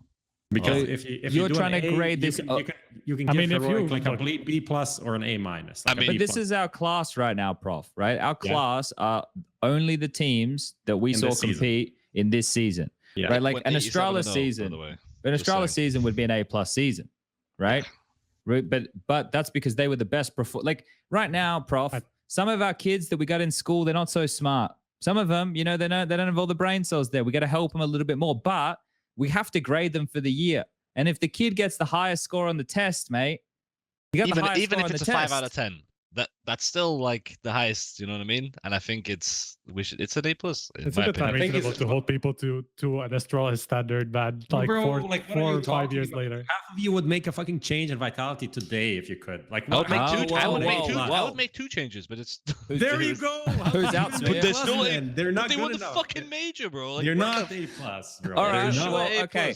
Hold up then, Prof. Set your parameters for your ranking system, and then we can try and see if we can rank from your parameters. Because right now we're not operating under your parameters. Well, everyone's D- then compared to 2019 Astralis. That's true. Everyone's dog shit. Just fucking script the whole fucking pod. What do we talk about next? The fuck is this, bro? For me, A+ is just like a excellent, like chef's kiss. You get like an extra star from the mayor of the city. You're such a smart kid. You're gonna go to NASA or something, Okay. But the normal kid that has great grades, that's A, and that is Vitality. So we're gonna give them an A. They won the Major. I actually like that logic, yeah.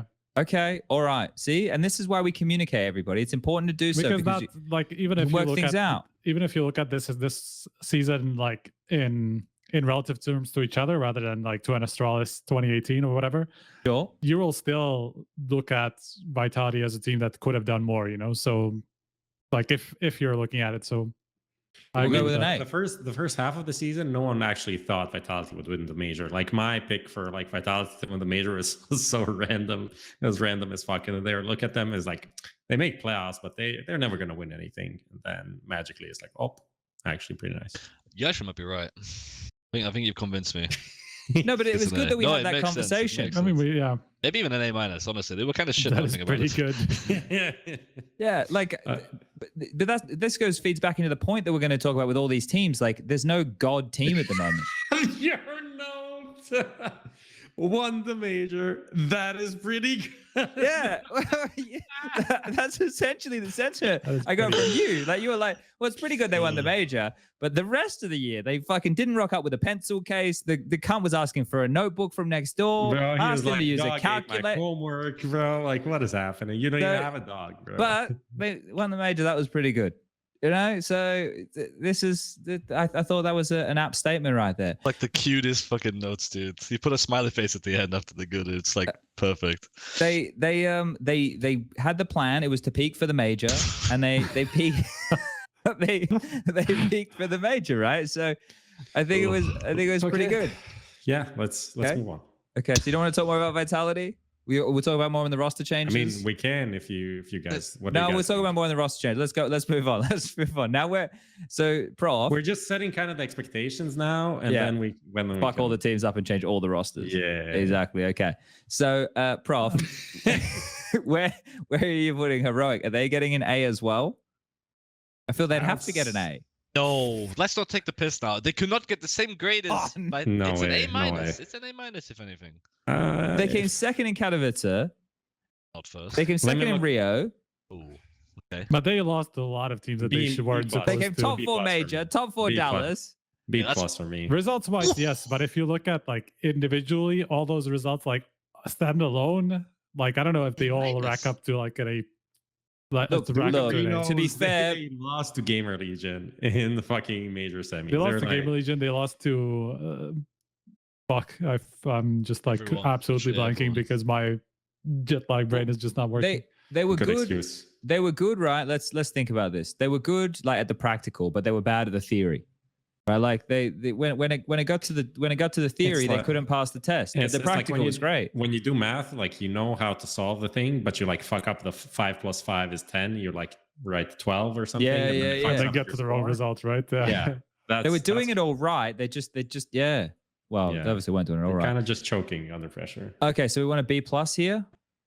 I can't believe I'm a part of this. We should move to Heroic, by the way, Lucas. Oh yeah. No, yeah, it's not me. He's in the wrong place. Lucas is in the wrong place. I was really worried there for a second. No, I see the logic here, smooya. I do see the logic here. That it's they not just me for. grading, so you guys can. I'm saying B+, but if maybe you guys want to be wrong. Well, the reason because they could have done so much better. That's the thing. They could have done so much better. They could have so good though. The problem is like if you look at the individual major grand final. Huh? Like you said, it was what they got 3 finals and a top 4. You said from the 6 events. Is that right? You can look at it here if you want, smooth. Have a look. Can I change this too? Oh, I can. But what do we think? Like, okay, so they lost to Gamer Legion. They could have had a free crack at the major grand final versus Vitality. They lost to Gamer Legion at the major, Was right? the Rio second place? They lost to Vitality. Yep. They completely did not show up there. So yeah, they went missing a bit there. They went missing in matches against G2 at the start of the year. In Dallas. Oh yeah, they lost to MOUZ in Dallas. MOUZ were a dead team at the time. Okay. Bro, okay, honestly, I think you guys are right again. Thank you for convincing me. The problem is like, fucking dog shit as well.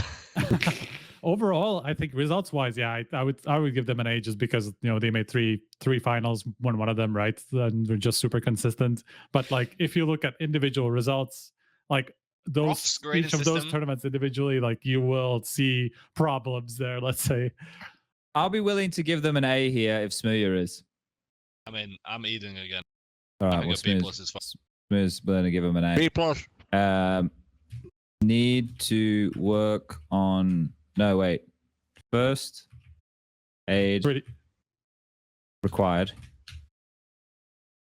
It's a B+, man. I think Prof's actually kind of based right here. No kidding. You think so? Yeah, because if you put this Heroic versus 2018 Astralis, they're like fucking dog shit, right? So it might even be a B. It might just be a B, but it's definitely not a fucking A. I'll change it myself. Oh, it's changed. Nice. Actually, I mean, let's keep the it with difference this. between this Heroic and 2018 Astralis is the fact that they didn't win those two other finals, because Astralis didn't win everything, but they won most of the tournaments and then went far in everything else. So the fact that they didn't win those two finals is like what separates them from like 28, maybe not 2018 Heroic. I think they won a bit. 2018 Astralis, they won a bit more than that, but still, it's like 3 out of 6 events, right? That they would have won if they won all those finals, right? So that's still pretty high, you know. So I would say they're not. It was a good season. To say Yeah, let's extremely keep it far A from that. minus. Let's keep it A- now, and then if we want, we can adjust it. All right, let's go to FaZe. Let's get to FaZe, Lucas. All right, I'm grading FaZe immediately here. FaZe getting a C. An F. No, I'm just joking. I'm just joking. FaZe. So here's the deal, guys. C's get degrees. And FaZe won an event. They got the Grand Slam. They passed. That's it. They passed. They passed the season. They got their goal. They got their milli. That's it. They passed. They don't get. Honestly, when you look at these results, 5th, 6th Blast, 3rd to 4th Dallas, 5th, 8th Blast Major. 9th, 12th IM Rio. That's the playoff that they didn't make. They won EPL 7th to 8th in Katowice, so no playoffs in Katowice. Like, that's bang average season. Like, outside of the EPL win, you could literally say this is like MOUZ results. But it also, when you think about the team that this is, right? Like, they won the. I get what you're saying there, Prof. But with this team, I think we expect more. We expect a roster like this to win more trophies. It's not fair. I'm just putting my thoughts on the team. I think it is a pass. It is kind of a pass. It's just nothing out of the ordinary. That is. Yeah, I feel a C's fine. They're passed, right? You know, I never used to study for political and legal. I'd rock up. I just have to get 52%. I'm all good. No dramas. That's all I had to do. Like a C plus, maybe? Like a C plus? If we were talking about like the thing is, the framework is important here, because if we were talking about expectations for FaZe, then they failed like exactly pretty hard considering. But they won the milli. But exactly. But compared to everybody else in the season, it's not that bad, obviously. Yeah, I think their season's fine. I think they did what they had to do. I think it could be much better. I have higher expectations for this team, but I think it's salvaged by the Intel Grand Slam, $1 million. They won an event, all good. Had a couple of playoff appearances. Wasn't anything too crash hot. Could have done better. Could have done worse. Yeah, let's go next. G2. All right, G2. smooya, you're up to the plate here, mate. How's that chicken fucking wing tasting? 2 plates at the same time. They sent me a new rap and it's completely fucking wrong, dude. It's so disgusting. G2, I mean, they kind of flopped as well, no? So they finally won a trophy, though, for Nico. He got his Katowice. I mean, thanks to that is big. That is kind of big, honestly. So wait, so for FaZe, we used expectations. That was a part of the grading, but the first 2 people before it wasn't. No, it's not a part of expectations. No, expectations are not part of the grading.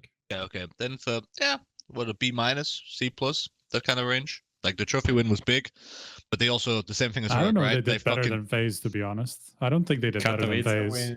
The win is better than EPL, definitely. By far. But other than that, like they didn't make major playoffs like FaZe did. They made like playoffs in like top 4 in spring final and top 6 in Dallas, a Dallas event that wasn't very competitive. So outside of the Katowice win, I don't think their season has been particularly impressive. Do they get a C though because they won a big event? I would do like C, C or C minus, like at best at the same level as FaZe. For me, it's better than FaZe. Like, they won a better than event. FaZe. They won a better event. Fuck, like making playoffs of a major. If you're not winning, you're not even close to winning anyway. So I don't know. But I think it's a difference if you make playoffs or if you bomb out, like, still, because they didn't even get close to the playoffs. I think they both equally let everybody down. Yeah, they lost so many. It was the same thing as Heroic. They should have been in way more finals. They lost so many, like, I don't know if you can. Close semis and stuff like that. Wins Katowice, you can't give him a C in my opinion. Because everything else sucked. That's a top 2 event but they season. weren't that great. Now, this is an interesting conversation that Prof's about to unravel here, gentlemen. Because Cologne is now in the second half of the year, and let's say Cologne stays in the second half of the year, and we have a major second half of the year, Cologne second half of the year, Katowice first half, and one major first half. Are they our top 4? Yeah, but they were like always events, were. Yeah, but it wasn't broken up like that before, Prof. It was just 3 like one major S tiers in the first half and 1 major in the end, with Copenhagen as kind of this like thing that we meat that's not really meat, you know what I mean? Like it vegan meat. That exactly. So does that? How do we? Well, we don't have a second major this year, so the question is kind of moot. There's no point to be made, really. Yeah, we'll see what happens. Maybe something shows up, but I think because we don't have a second major, the other events left in the year, like World Finals, is going to be more important now. Okay, probably. Well, and fall finals and maybe IM fall, or if something else shows up, like their importance is just going to grow because people are not going to be like, well, I don't give a fuck about this event because the major is 2 weeks from now. There is no major in 2 weeks from now. So I just think G2, apart from that, haven't really done anything impressive. No, I'm happy with the C. I think we can leave them at a C and just keep on moving here because we've almost been going for an hour and a half somehow. It's fucking crazy how quick the time goes. It's fucking insane. Yeah. All right, let's. Now we're gonna be that that teacher that just like grades people in like 3 seconds. And, they got shit to do. Yeah, and then if people complain, then you fix it later. Well, they gotta if they're not looking at the report card and double checking, that's their own fucking fault. All right, let's look at ENCE here. What are we giving ENCE? Does anybody want to jump up and down about this? They won a trophy, right? We've been told we're happy for Snappy. We're happy stands. We're happy stands. We're Snappy. Snappy stands. Why? I know why I fucked that up. Really we're Snappy stands, not happy fans. But we're happy. We're happy for Snappy. We're happy for Snappy. We're happy for Snappy. Yeah. You all know what I'm saying. Well, now this cannot be better than C because for me, you guys fucked it up. We fucked it up. But we get so how could it be better than C anyway? Bro, if they didn't win Dallas, this season was like a fucking F. Like they didn't do that much, right? That's true. Like, but besides, they didn't even make Kato. They only no major playoffs. They did good at exactly. They did good at Pro League and then Dallas. It was like if they didn't win Dallas, if they got like top 4 Dallas, it would be like fucking U. That's what. I think C minus is fair, just below those two. I've adjusted G2. I've changed because of the grading issues here, guys. I've changed them to a C plus. Now we're gonna give ENCE a C minus. We just fandangled the results before we send the report cards out. The kids will never fucking know. So I've given them a FaZe? Yes. Okay. Fine. Yes. It's an argument that I think I understand the kind of the classroom is willing to have here, but you know how it goes. Snappy stands. Okay. Okay, so Snappy's found himself with a C minus here. Well, the team's found himself with a C minus. This has been interesting. Isn't it kind of crazy that like ENCE ended up kind of on par with G2 and FaZe for the season? Yeah. Obviously, Dallas isn't like that impressive of a win compared to Katowice, especially considering it's right after the major. We know how teams did not give a fuck there, but still, like it's still kind of crazy that ENCE ended up kind of on par with like the two big international teams. When did Nerds join?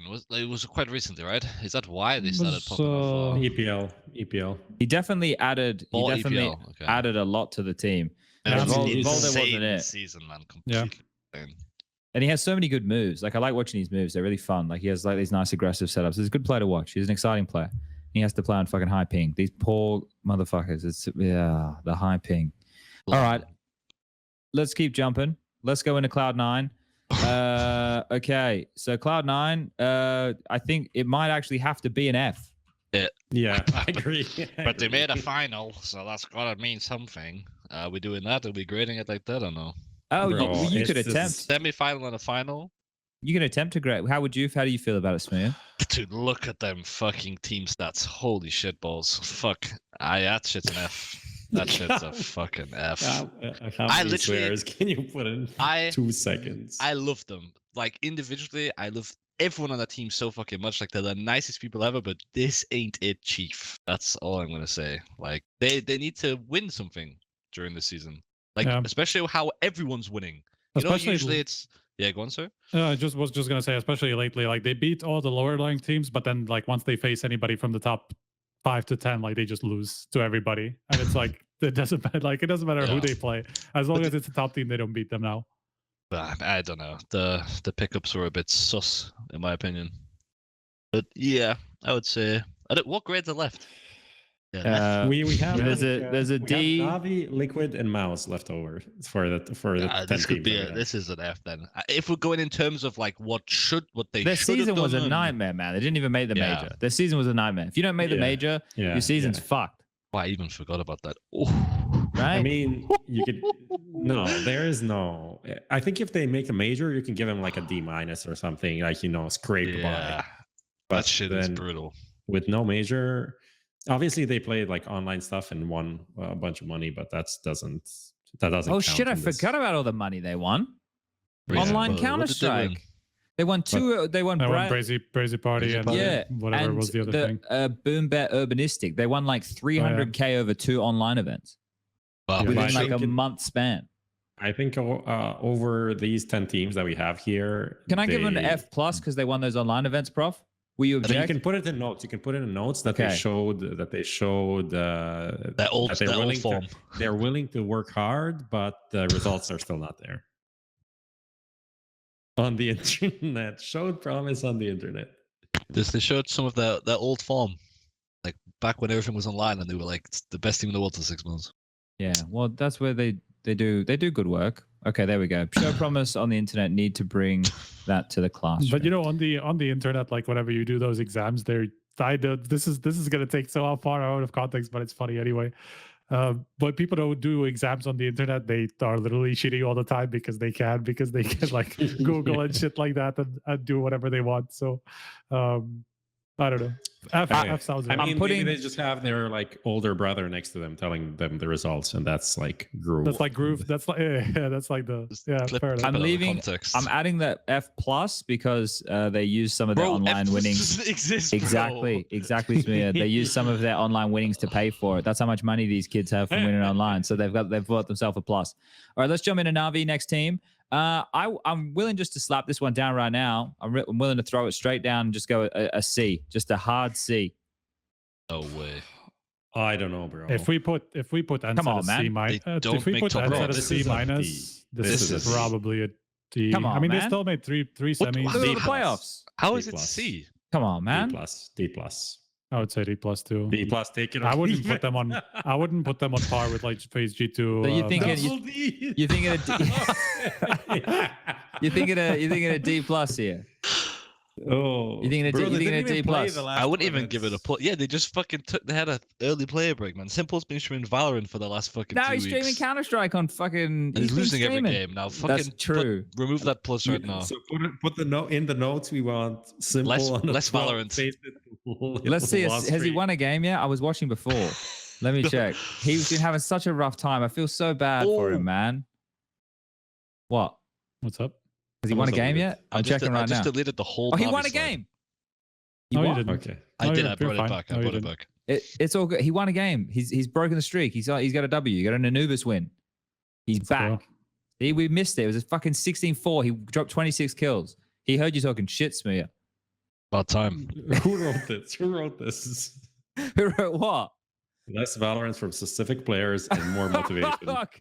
I feel like this is Smooya. I'm not even on the spreadsheet. That has to be Smooya, man.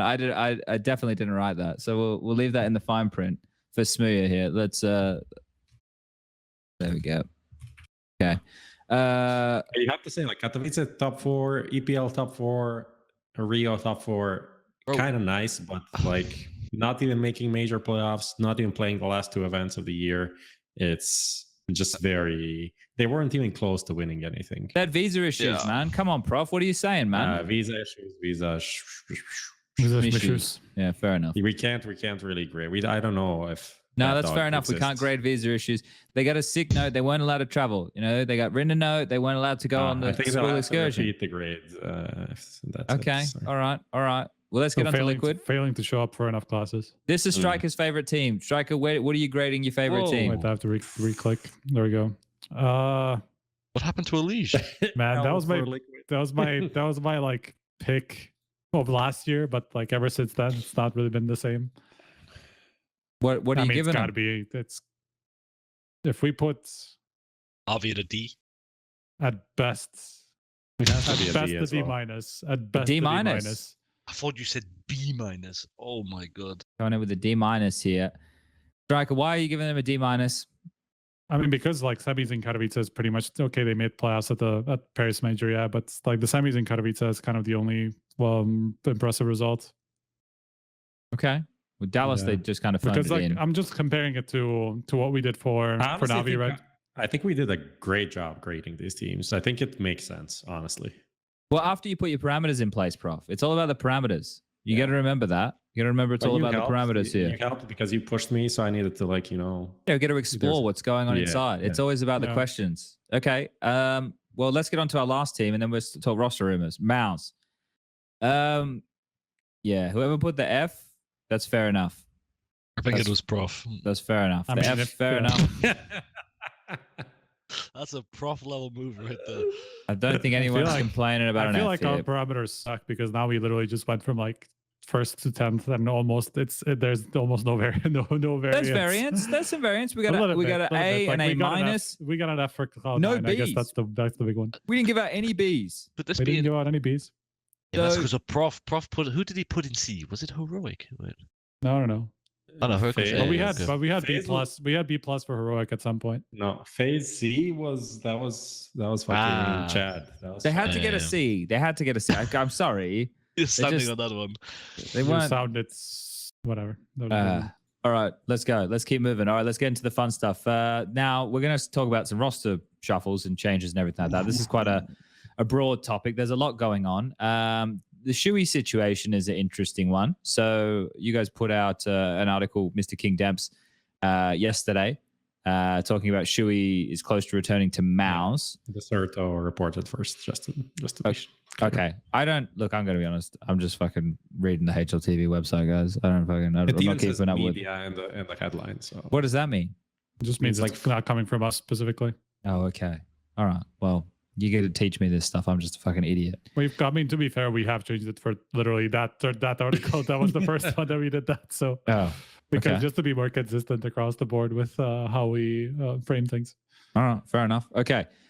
So reported elsewhere, dexter. There we go. Am I up to date? Am I doing good? All right, good. siuhy returning to MOUZ, which I think most of us thought would have been happening, right? We'd heard some rumors that maybe he was still on the roster, or there was some buyback thing, or something along those lines going on.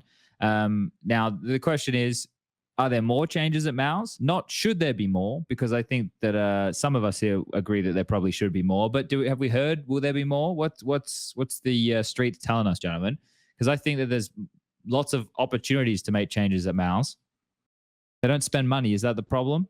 I think that would be one of the problems, because they're not going to get like somebody like flameZ, who's obviously going somewhere for free, but it's not going to be MOUZ, considering that he's probably gotten a lot more like bigger offers. But like, what does it mean not spend money? Like, I don't think they're going to spend for a big buyout, but they can pay a solid salary. That's what we have heard, at least with the Rob situation, for example. Yeah, but would they pay a big salary just for somebody who's not Rob? If they're in a bidding war with Liquid, they're not going to get it. Yeah. They're not. Would you take? Let me ask smooya this question. I don't know if he's still on contract with Big, but smooya, if you had the choice, would you pick syrsoN or torzsi? Oh. What are you fucking trolling? Of course, syrsoN. What the fuck? syrsoN's literally a top 5 AWPer, man. Is syrsoN on Big still? Is he still on the bench? Yeah, he's still on the contract, but I'm pretty sure his contract's ending. Pull up my calendar. Here we go. Manager smooya pulling up the calendar. Like 3 or 4 months, as I understand. So I think he's just waiting. Okay, but the problem there is MOUZ and Big, both German orgs. There's no way we're getting his contract runs out, then. Yeah, okay. Strong, but... Yeah, because siuhy, frozen, exertion, syrsoN. Now we're cooking. syrsoN deserves a better team. Maybe throw dexter in there. What do you mean a better team? You don't think frozen and exertion are FaZe. I do, but I think syrsoN, if he has the right people around him, can be a top. He is not getting on a top 5 team. Where do you think he's going? Where do you think he's going? Maybe even a Liquid or something like that. He has been insane recently, so maybe not. But like that kind of level is where syrsoN should be, not like a fucking.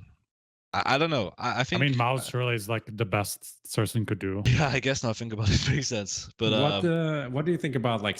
Tell us about like syrsoN being this interesting character that's never at boot camps. Particular, I think was the word Tabson used. Particular is like this kind of aura around him. I think in a different environment it would work, because Big, having played there for a long time, they're very family orientated. It's a big family. It's, if we go to the shop and you're sat there just watching YouTube, you'll go with your teammate, because you do everything together. Like that's how it is, and it's amazing and it's really fun and stuff. But you know, in Liquid, I don't think Nafla is going to give a fuck if syrsoN follows him to the shop. You know what I mean? He's not going to give a fuck. Or if he's at boot camp or something like that. So I think maybe it's just the wrong situation at the time. And I think elsewhere, where teams don't look for like the whole camaraderie and the super like family-based feeling that syrsoN could like pop up. I mean, he already fucking popped up. Like he carried them for like 2 years or some shit. But yeah, I think syrsoN's fucking nuts, like completely. Do you think he wasn't insane. gelling with the vibe that Big were bringing to the table essentially? I don't think he had a problem with it, but I think he was doing his best in terms of like I've never really met the guy longer than like a 2-minute conversation, right? But maybe he just doesn't like that kind of thing. Maybe I mean, we know that already. Every time he can have his camera off, he has his camera off. Every time he's like can't go to boot camp, he doesn't go. So maybe he's just busy doing his own thing, you know, just he likes being by himself, and people are like that. It's fine. I don't think you should get like exiled from a team because of that or something. Okay. I mean, Yeah, I just think it's insane. To answer your original question, I haven't actually heard about anybody else leaving, and it, like as much as obviously a lot of people will point to torzsi as kind of like the next obvious player to get replaced, because I think JDC is not necessarily the problem, and like people will point to torzsi and his kind of like disappearances in key games as a big reason for why MOUZ haven't been doing better. I think they are probably thinking that torzsi will do better under siuhy. And that's why they're not making any more changes. But it is literally like 4 out of 5 of the MOUZ NXT roster, you know, which is kind of funny, to be honest, to think about that. It's literally but this is literally what people are saying, you know, keep frozen and promote 4 or 5 of these players. And this is what we got like a year and a half. I mean, imagine being Shane, man. Like, imagine being the only guy who doesn't make it big out of the MOUZ NXT team. I look at this though, right? And I think that I've seen enough out of the other guys to know, or maybe not know, to think that even with siuhy there, I don't think that they're going to get more contributions just because he's there. Like, because wouldn't syrsoN have been bringing the way that he wants to approach the game to the team, and the way that trio was already being used before in the academy roster, like would have been part of the ideas they would have been running anyway? You think they'd run a completely different style? I don't believe that torzsi is gonna magically change. I don't believe in this like Opper gonna change. Okay, you're with me.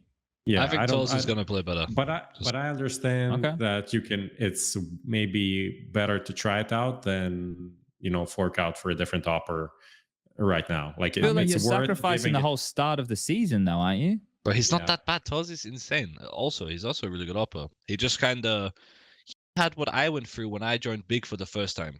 When you're an unknown commodity and you join a team and you have these moves that people don't expect, certain plays, it catches everyone off guard. Then after 3 to 4 months, when it works and people find you out, you need to develop the next stage, like the next step in your career. And that's what I couldn't do, and that's why I like fell out of the place, right? So I think torzsi is humble enough, first of all, and like a curious enough young man where he'll find it. And he'll go back to being 1.1 rated again. Not like I'm very confident actually in saying that. But there's such a big shuffle, man. I think the question is like if you can get someone that is like 100% better than him. If you can get someone that's free and that's wonderful, better. syrsoN. There's 2 names already. I don't think not free. Both not free. Yeah, both not. Dexter's not free. You know, they're not getting AWPer, man. It's an AWPer as well. Like, yeah. Do you want Mantu? Look, I think just in general from MOUZ's like strategy as well, they haven't made 2 changes since the beginning of last year. Like at the same time, they've just but like they progressively made 1 and then 1 2 weeks later. Yeah, 1 and then 1. Yeah, after JDC stood in, right? Yeah, that's fair. I mean, but that was I'm just trying to think how it went at that time. But yeah, I mean, this is the MBK benching situation. Yeah. I'm just trying to think like what the other situation was, like what happened just before that. But anyway, but I just think that they will give it some time. Okay. All right. Well, okay. So MOUZ, we expect siuhy to come back. That frees up Dexter, so we can talk about Dexter here. MOUZ tweeted saying Australian Dexter. Yes, Dexter. They were in the MOUZ tweet about it, or where was I reading this? There was something about, you know, there's a long list of suitors. Is that along the lines? That was not a MOUZ tweet. That was, what would that be? That was in Deserter's article as well. Why would MOUZ be tweeting that? yeah, why would they? Well, apparently, here it is. Here's the quote: "Long line of suitors, and that a move to an Australian team is not likely at this point. So Who where's the fuck are Dexter these- going? Who the fuck are these suitors, though? Where's he going? I Someone mean, I spill wouldn't the be beans. surprised if it was like Greyhound. if it was. Oh, well, Bro, that's- you're not listening, Smooya. Listen, I am, bro. but He's I- not going to I- Australia. I know, but I'm telling you, he is. Like, there's like, I listened to every word you said. But he's going. It's great. I think there's like Easy. Fnatic, there's OG and Greyhound. whatever that are possibly looking at changes even in the in-game leadership department. I mean, OG are definitely right. So I think there's some space in these international What about teams Sprout? for somebody like that. Sprout have been playing with Alpha, who's like who seems to be He's fitting going in there alright. permanently. Okay.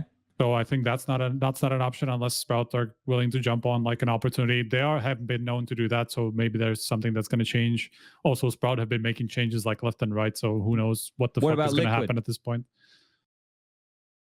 I No don't fucking believe way. that. Also, there was the Dust to US report just I don't know yesterday or 2 days ago, something like that, which basically said that Liquid are happy enough with Yekindar staying as the in-game leader, and they're just looking for a replacement for the last Until player. Nexa comes. Let's go, baby. What about G2? Haven't heard anything credible. Yeah, I'm trying to be the forums right now. I'm trying to Yeah, throw I mean, anything out there. And just... I'm saying he's going to Greyhound. You're throwing out G2, FaZe, just fucking all Hey, the listen, top listen to me. Listen. Striker knows What about shit. Heroic though, man? Listen, Smooya. Striker knows shit, and he's fucking jet lagged as fuck. So if he's ever gonna slip up, it's gonna be now. So shut up and let me keep asking I see. these dumb questions, man. Because maybe we'll get If I through. knew shit for a fact, I would report on it. I don't Oh know. yeah, that's true. I don't know Actually, he is a everything journalist. for sure. I know just I have heard, if I don't have at least multiple people telling me the same thing that's very credible, I can't report it. Okay, all right. So he's gonna go to one of these like bottom feeding teams. All right. What about Honestly, I just have to say that line in the third article sounds like direct from the Prodigy agency PR machine, like the propaganda officer knocking on Lewis's doors. Like, I saw that article that you're writing. He's like, bro, I didn't post it yet. Like, please add this line here that Dexter has a lot of suitors and he doesn't know where he wants to go because all of the offers are great. So just put that in, please. Yeah, well, let's see. We'll see where he ends up. If he does end up back on Greyhound, it turns out I'll be coaching for free. So, what about Flames to Liquid? Because I heard OG and I heard Liquid. What about that? What about our little boy Flames gone over Listen, to Liquado? I'll report something live. I can't say who told me. Flames. Okay, I won't say who. Okay, exactly. I can't remember if he said Liquid. Probably because he's insane, right? Sure. But flameZ has, I think it was 3 offers inside the top 10, which is mental. Okay. Well, that makes sense.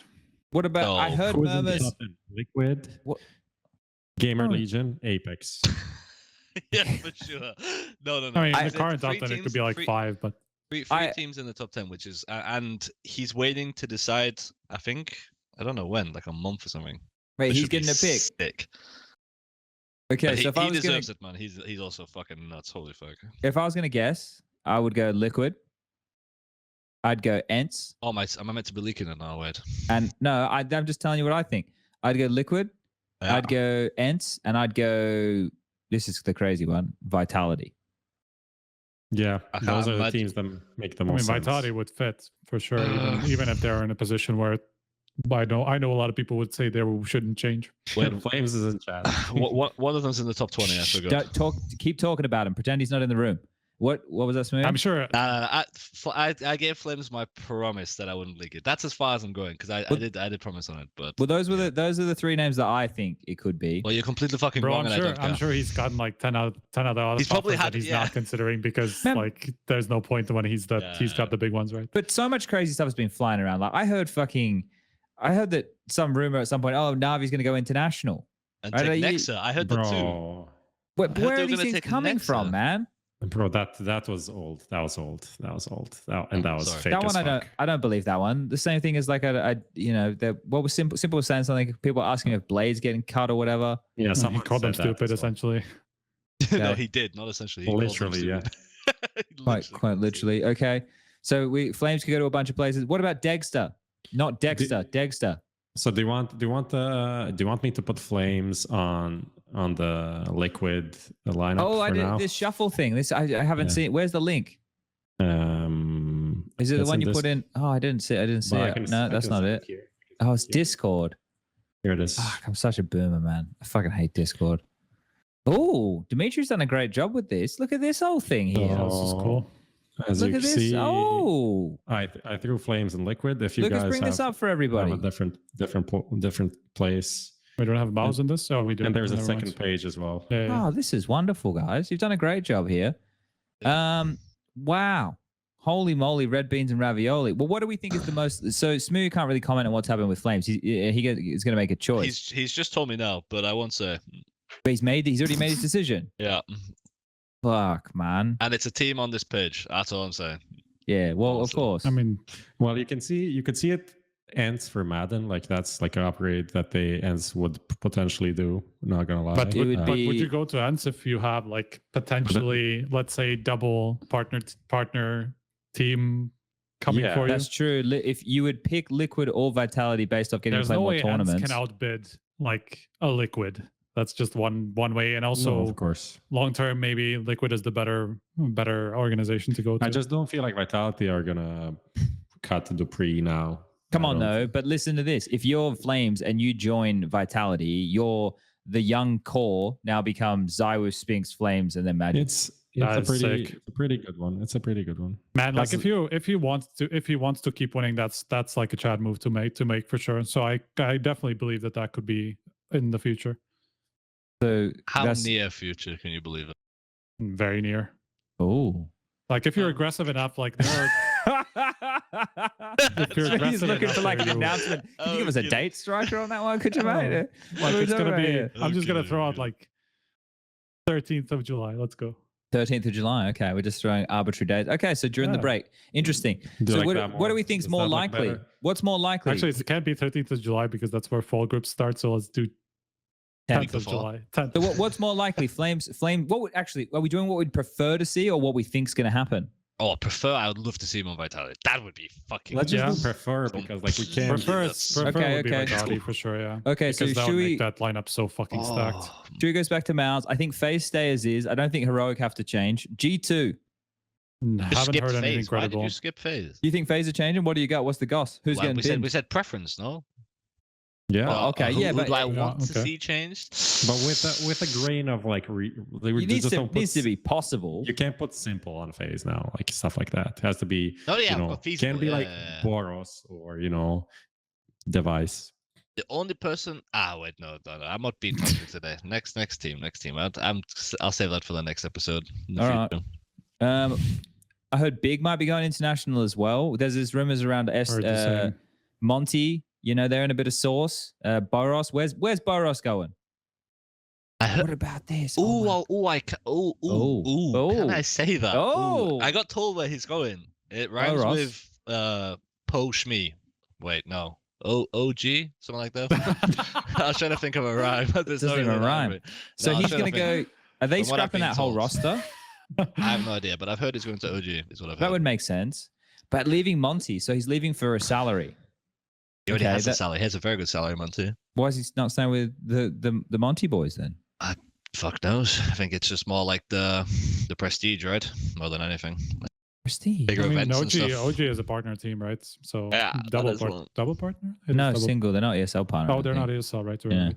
Wait, is it They're not just report that unblessed. Boris is going to OG? I swear that's like leaked. Well, am it is. I fucking retarded? I'm not the person that's just leaked it. Am I? No, I'm sure people have been talking about it here, but Oh lord, everyone's just nothing- saying there's ratted not- in chat. I swear it's been leaked already. Am I? there's just nothing fucking... official though, Surya. All of this stuff is just like leaks, really. Oh fuck, man. Like all the stuff we're talking about, you know, me going, I heard Big's going international. It's like, well, I Yeah, can't but tell the world who told me that, but I can say, you know, that I heard things. Someone from Big.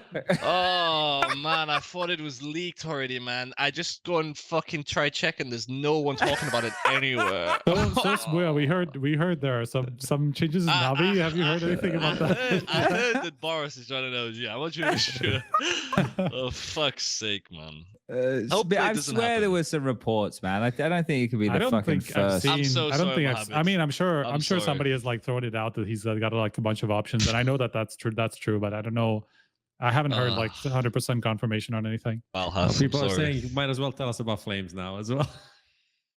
Ah, fucking, I've choked, man. Malhas, No, I'm so you're sorry. all right. You're all right. You're fine, man. It's all good. I wouldn't stress too much about it. It's all okay. It's all fine. Smooya, who's Stair replacing? Buzz, Blame F, or Bro, Altex? can you imagine if you were one of those people on the team and Device, the guy that's just fucking dragging you over the finish line, is just jerking Stahir off in an interview saying, dude, he's the best player ever. Fucking, I can't wait to team with him. Everyone's like, oh, fuck, who is it going to be?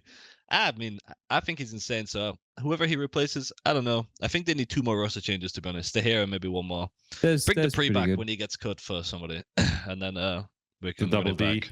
The double D back on. I don't know where to pivot with half of this stuff. Like I've heard Fnatic are changing like 3 players. Yeah, they're only keeping, I think Mezzi. it was Mezzi and Nikodos they want to keep, from what I was told. So where's these Roy, guys are gone. Roy Fasher and KRIMZ? Like KRIMZ is kind of cooked. Where's he gonna go? And I Yeah, I think don't think he's getting maybe he offers left stays, and right. but I think Yeah. that's what I was told that they would change, right? I mean, the problem with Fnatic is they are not in a position to do, and they've not Showcase been too. big spenders either. So that's kind of that's I'll tell you. concerning. They're not big spenders. I I'll know. tell you I mean, that. they very historically haven't had like big salaries, and obviously this team is not going to be like highly salaried when you have like 4 players that have never been on a big team and stuff like that. You know, KRIMZ might have a decent salary, but the rest of the guys, I'm sure. What about Pretty good.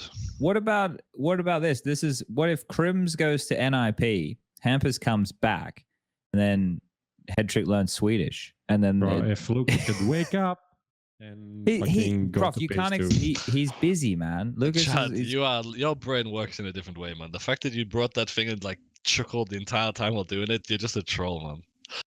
where's So Ime going? stupid. Who's Ime joining? He's got all the offers. Where's he going? I mean, of course he has offers, but I actually haven't heard anything. Him on We're back. like, where could he join? An OG maybe with a BOROS build around him. That would be nice, maybe. Well, come on now. You like what I did, Prof? What did you do? Just switch the tab? It gives me anxiety. Honestly, Fine. I'm I giving can- up. I'm hands off the wheel, just like floating. He's wearing shorts, guys. It's got to be warm out there. So It's this fucking hot. So we think MOUZ are going to stay as is. We think Monty getting rid of Bob Ross. So Bob Ross is one of their best players. FURIA are going to have changes. So who's going from FURIA? Like surely go to the other page. Here we go. That has to happen. That has to be happening. If that's not happening, he's got to be gone. I love how you just smile while saying that as well. He's gonna Sorry. He's gonna come over here. What do you reckon? Oh my god, I can't fucking live in this universe anymore. How is this possible? What, you mean the How? anonymous how is turtle? That how looks is good this- to me though. Wait. Whoa. Is Safe staying and Fallen comes in? Nah. Well, we No don't way. know. We don't know. No way. No way. What is going on over there? And what about this? What if Skulls goes, right? No, sorry. What if Safe goes, Skulls comes in for Safe? Biggie Zero Yeah. comes in for Art. Why we keeping Fallen? Because stocks or jersey sales, I don't know. What about Fur? Oh no, isn't that what it's meant to be? Well, wait. I don't want to leak something again. Hold the fucking. No, No, that, it was- was, that was a report about that, but I don't know. I But think Fallen that and was Fur not would very join, legit. no? Yeah, That can't be. surely true. that can't be that real. was like a rumor thing. I don't.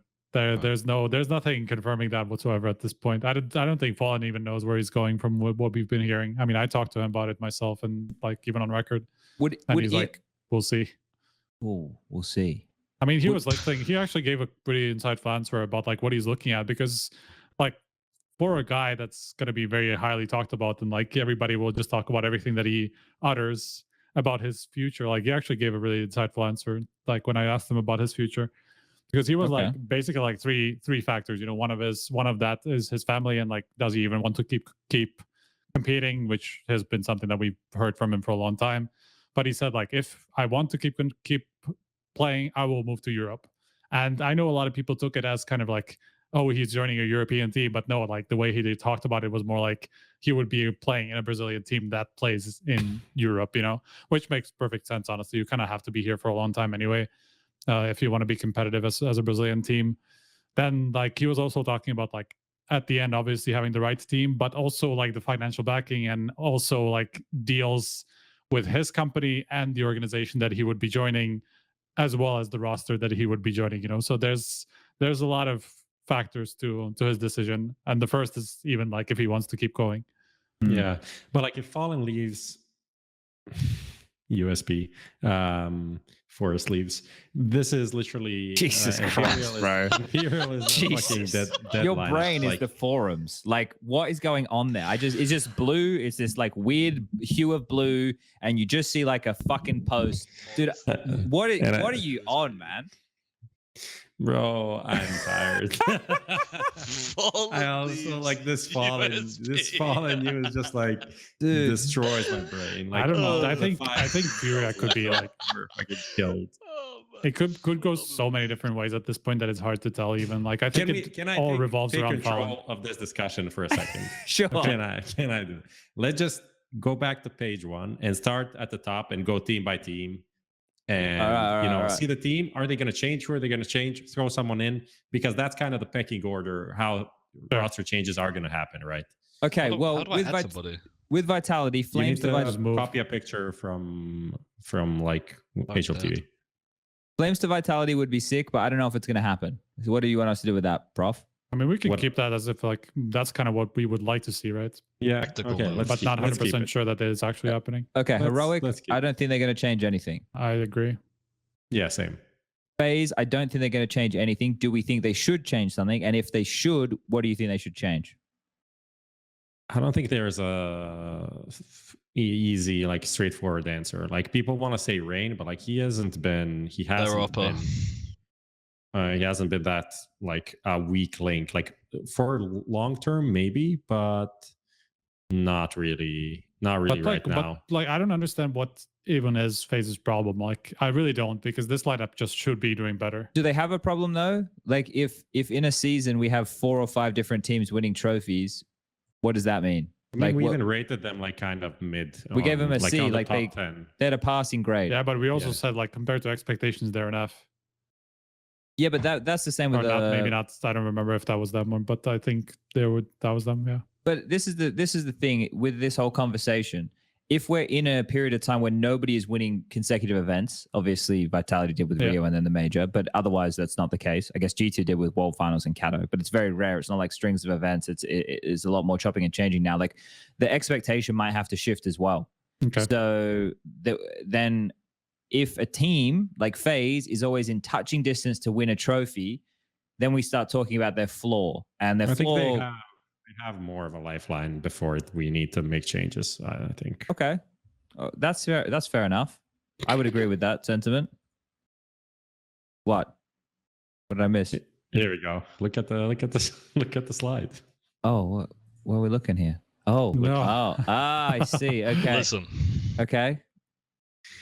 Sell yourself. I'm listening. Sell yourself. Not sure. Sell yourself. That's the picture speaks 1,000 words. Okay. Into the breach jersey, you mean? Well, the edited on Into the Breach jersey. I never actually had one. Into the Breach isn't here. The new Into the Breach roster is going to be smooya joining for Crucial, and then they're going to get MOUZ over from Fnatic, and they're going to change the name of the team to 4 Kings. Ash is going to come over from Gamer Legion and coach. Keita is going to be the analyst, and Henry G is going to be the manager. But I can fit into many teams here, actually. I look good in these jerseys. Even here as well. We've given him a little playpen, you know. He's looking at his teammates who's going to be fist bumping. That NAVI needs to make a roster change. Just copy a screenshot, send it on Twitter to Simple, man. Oh shit! I can't. The guy hates me. Oh dear. What about G2? Do we think G2 will make a roster change? Is it the same? Not, but they maybe could, right? Do you think they should, and who should it be? Because most people would just say HooXi. HooXi or Hunter, but I think maybe give it like. But they're never getting rid of Hunter. No, Hunter has to step up, man. 12 months of bad results on this team before he gets cut. The people who are disposable are JKS and HooXi, right? Those are the 2 people whose positions are going to constantly get recycled. Monacy, you wouldn't want to get rid of. From the Australian, that's. But like JKS is, he's not saying right now that JKS is that person, but like he would be that person. And I'm not saying JKS is bad. I don't think HooXi is a bad caller either. These are just the 2. JKS has been pretty, like he hasn't been the issue at all, I would say. I would say he was. But the way this team works is, right, like it's probably done as a, you know, it's probably done as a group or whatever, but you can see these teams, like you can see who the clicks are. Like you know who and who's likely to get replaced and who isn't. Like there's people who are just safe for a while. Like, that's just how things go. Right? You can see Hunter that in just has teams. a bigger buffer than fucking. I mean, 100%. JKS. Yeah. I mean, That's Hunter's been performing pretty stable. Like he had like one bad event at Dallas, right? But that's pretty much it. It's like if you look at this year, so I think there's nothing to be concerned about, to be honest. Where's Hampus going? I just realized we haven't brought up. Hampus to G2. Could Hampus go to G2? Hampus to G2. Because I don't want to see. Hampus in IGL, yeah, right. Yeah, he can do. Even though I don't really think he would mesh with like this team that much, but maybe he would. He's kind of a silly character. I mean, it would be kind of like just he's a full troll man. Yeah, he would be just. It would be just G2 full chaos at that point. I mean, even G2 already kind of chaotic. But is that bad though? I think that's what they need. Just spice it up a bit. I think they're trying to be a bit too serious. Just have some fun. I think it would be like a return of G2 to like the old G2 ways, but maybe better. Bring back Nexa. So we could. Do they think they want to bring back Nexa? I don't think they will. Nexa to Liquid. That's what I want to see. That would be fucking Nexa sick. to Liquid. That would be sick. That one's come from left field. I brought Hampus onto the board here because he's another name that's up for conversation as well. Like we have Hampus. I guess someone could take Kixon, Dexter out to play. I don't want to see Hampus end up in an OG. What about Hampus to Liquid? Oh, Nexa's already going. But Yikinder's going to in-game lead. What if Hampus went to Liquid and wasn't in-game leading? Then they could get fucking 45 better players than Hampus. I mean, isn't like, that probably wouldn't be for Nitro though, right? Mm-hmm. It would have to be for Elige, I guess. Well, yeah, I'm surprised Elige isn't going as well from Liquid. I think that's still kind of up in the air. It makes sense. Oh, the conversations we were having in chat in fucking Dallas, man. Oh, not for the podcast, but yeah, it's surprising. What did you say? We're just talking about the food in Dallas, how good it is. Good. Smooya was talking about getting sunburn at the pool. You know, he was having a good time. You know, we were talking about all the good stuff in Dallas, all the nice people. There's a lot of friendly people, Prof. There actually is. The guy 3D printed me this this coaster. I think he printed them for most of the talent. We got a little 3D printed coaster right here. We're just talking about that type of stuff, Prof. Mm-hmm. Yeah. Okay, so are we changing G2 or not? I don't think we are. I don't think they. I think FaZe and G2 aren't going to do anything. I don't even know if they should do anything. Oh, the team that's going to change is Cloud9. Who do we want to see go there? I don't think the ENCE is going to change anything either. Right? Skipping ENCE, okay. I think we are skipping ENCE because they're not in a position to make like free upgrades, and they are smart and they know that they've been performing well. Like, why would they change at this point unless they had an obvious upgrade for free or whatever? Like, and that's like flameZ. It would be that, but flameZ probably has better options. So you wouldn't go out and buy anybody, right? Yeah, that's my point exactly. Like they are smart. Rush. They know that they have a decent team already, and why would they change unless there's a big opportunity? Also, when stats like fucking shit in the bed, but yeah. All right, so let's leave the front page as it is. Not the front page, the front column, and then let's go to the one with Cloud9. So I feel like it probably. Yeah, I like that. No, what the fuck? No, sorry. Whoa, man. Come on, Smooya, man. I feel like it should be like this. Like these three can probably stay. Bro, honestly, Hobbit for me. He can go as well? He can definitely go. But who'd you replace though? Just based on his role. Like he has decent roles. He's not on producing much these days. He's not producing much. Honestly, he's not producing much. And people just talk about him as if he is like, you know, untouchable, which I don't think he should be, considering how much talent there is on the lineup. That's it for me. It's hard for him to play CZ side on 4v5 every single fucking round. And no, it's 3v5 every single round. Like it's difficult for him to fucking play. So this is, you know, you look at the stats and they look kind of decent. This is 2023 LAN for Cloud9. So it's Ashira 1.22, Axile 1.18, and then it's Hobbit 1.06. But against top 30 teams, it's 1.04 or 1.01 against top 20. So that's like, there is better players than that. No, for sure. But I think with Hobbit, right? Like when he's playing his best, how I remember playing against him and how I see him play is when his team's kind of doing well and he can just be like completely full crazy. On Overpass, he's like he rotated but randomly, he's like hiding Torlix in a setup. Then on Inferno, he's like, bless you, Chad, he's like hiding one corner all the time and stuff like this. But when they're playing the way they're playing now, I swear it's fucking good. It's 4v5. NAVI will just fucking send it somewhere every single round. Die. Guys, there's 2 there. They wait 20 seconds and they're just in the blind. And then they have to push. Like they're playing against their own style that they created and they're like getting owned by it. So Hobbit can't really play his game from what I've noticed. Like, and he looks really uncomfortable when he's playing. So I think maybe if you can get some better people around him, then he shines, you know? Yeah, but, I'm not saying you need to cut him, but I'm not a fan of like how people are portraying his position. It's like untouchable. It's 3 players and 2 bots. It's like 2 very good players and then the rest players. Yeah. But who are you bringing, Prof? That's the thing. Who do you bring in? I literally really can't say because Chiron? there's more. Why not? Like, why not try him? Why not Chiron instead of a NAVI kind of thing? Why not Patsy? You know, why not? Because we're hearing that he's out of that team, and this is why it's hard. We need to know what about who's going to be free. Let's just say that we just pick whoever we want because Cloud9 can make it happen. Inters. What Inters back to Cloud9? Not happening. Not happening. Honestly, I'd bring him back, let him IGL, and just throw in fucking Chiron and just. I mean, from what we heard from like people about Inters, he doesn't seem like a character that could IGL. So I don't think he was IGLing at some point, though. I guess I don't know. I don't think so.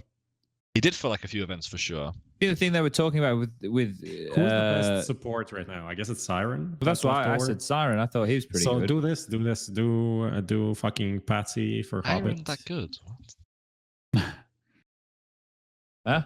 Oh yeah, we're keeping up on the Twitter sphere. You know, there's a lot going on here. I did not see that. Nexa tweeting at Flame. What the fuck? Why is Nexa sending shots, man? I don't know. Maybe he's not. Maybe he's telling Flames to be careful. You know, it's rough out there on the streets.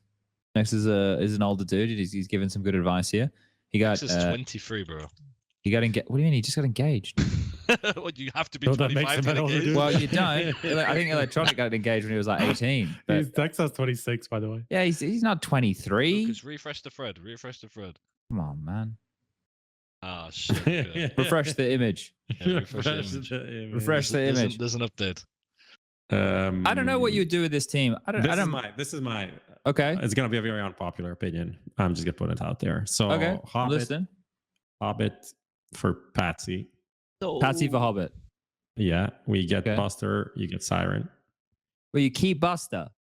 No, Buster for Siren. Okay. Yeah. You keep NAVI, and you add Hooch as the coach. That's it. Go. Next. All right, talking about NAVI, who are they replacing MPL with? But you guys don't have anything better, so no, I don't really. Yeah, I'm right, Prof. I don't have anything better. I mean, there's Chiron for sure. Like, I think there's a real angle there. Chiron's really good. So we get Chiron. I'm gonna put in Chiron. I mean, Chiron or Patsy. I mean, Patsy's been not been doing that great lately on Spirit. So I he's think kind of cool, but Chiron has a better stock at this point, I would say. Patsy's experiencing that same phenomenon smooya talked about earlier in the show, where like you're good out the gate, you got a couple of good moves, you know, you got stuff that you get away with, but then once you get found out, you have to keep evolving. And Patsy's had a hard time continuing to evolve. But I like Chiron. Even if like NAVI stays, like NAVI could just stop doing what NAVI does all the time now. He just needs to chill out. Or just make more space for Chiron, you know, like for him to be like the refrag or whatever. And then you get somebody like Siren, for like support. But it could also be like, Did you listen to the interview that NAVI did after the elimination? That it's all his fault for giving people too much space or something. That's crazy. Title. Yeah, but like that's kind of flipping his teammates in a way. It was a bit like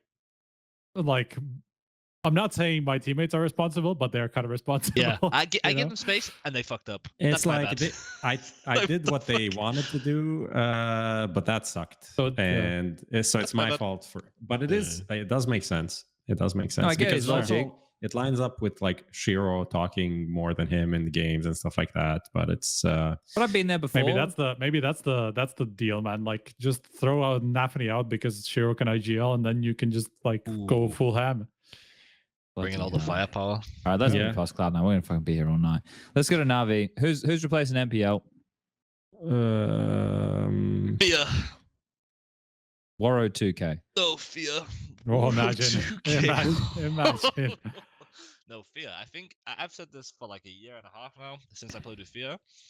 Electronic needs to fucking fuck off and stop being an IGL and pick up his rifle again and start bodying people.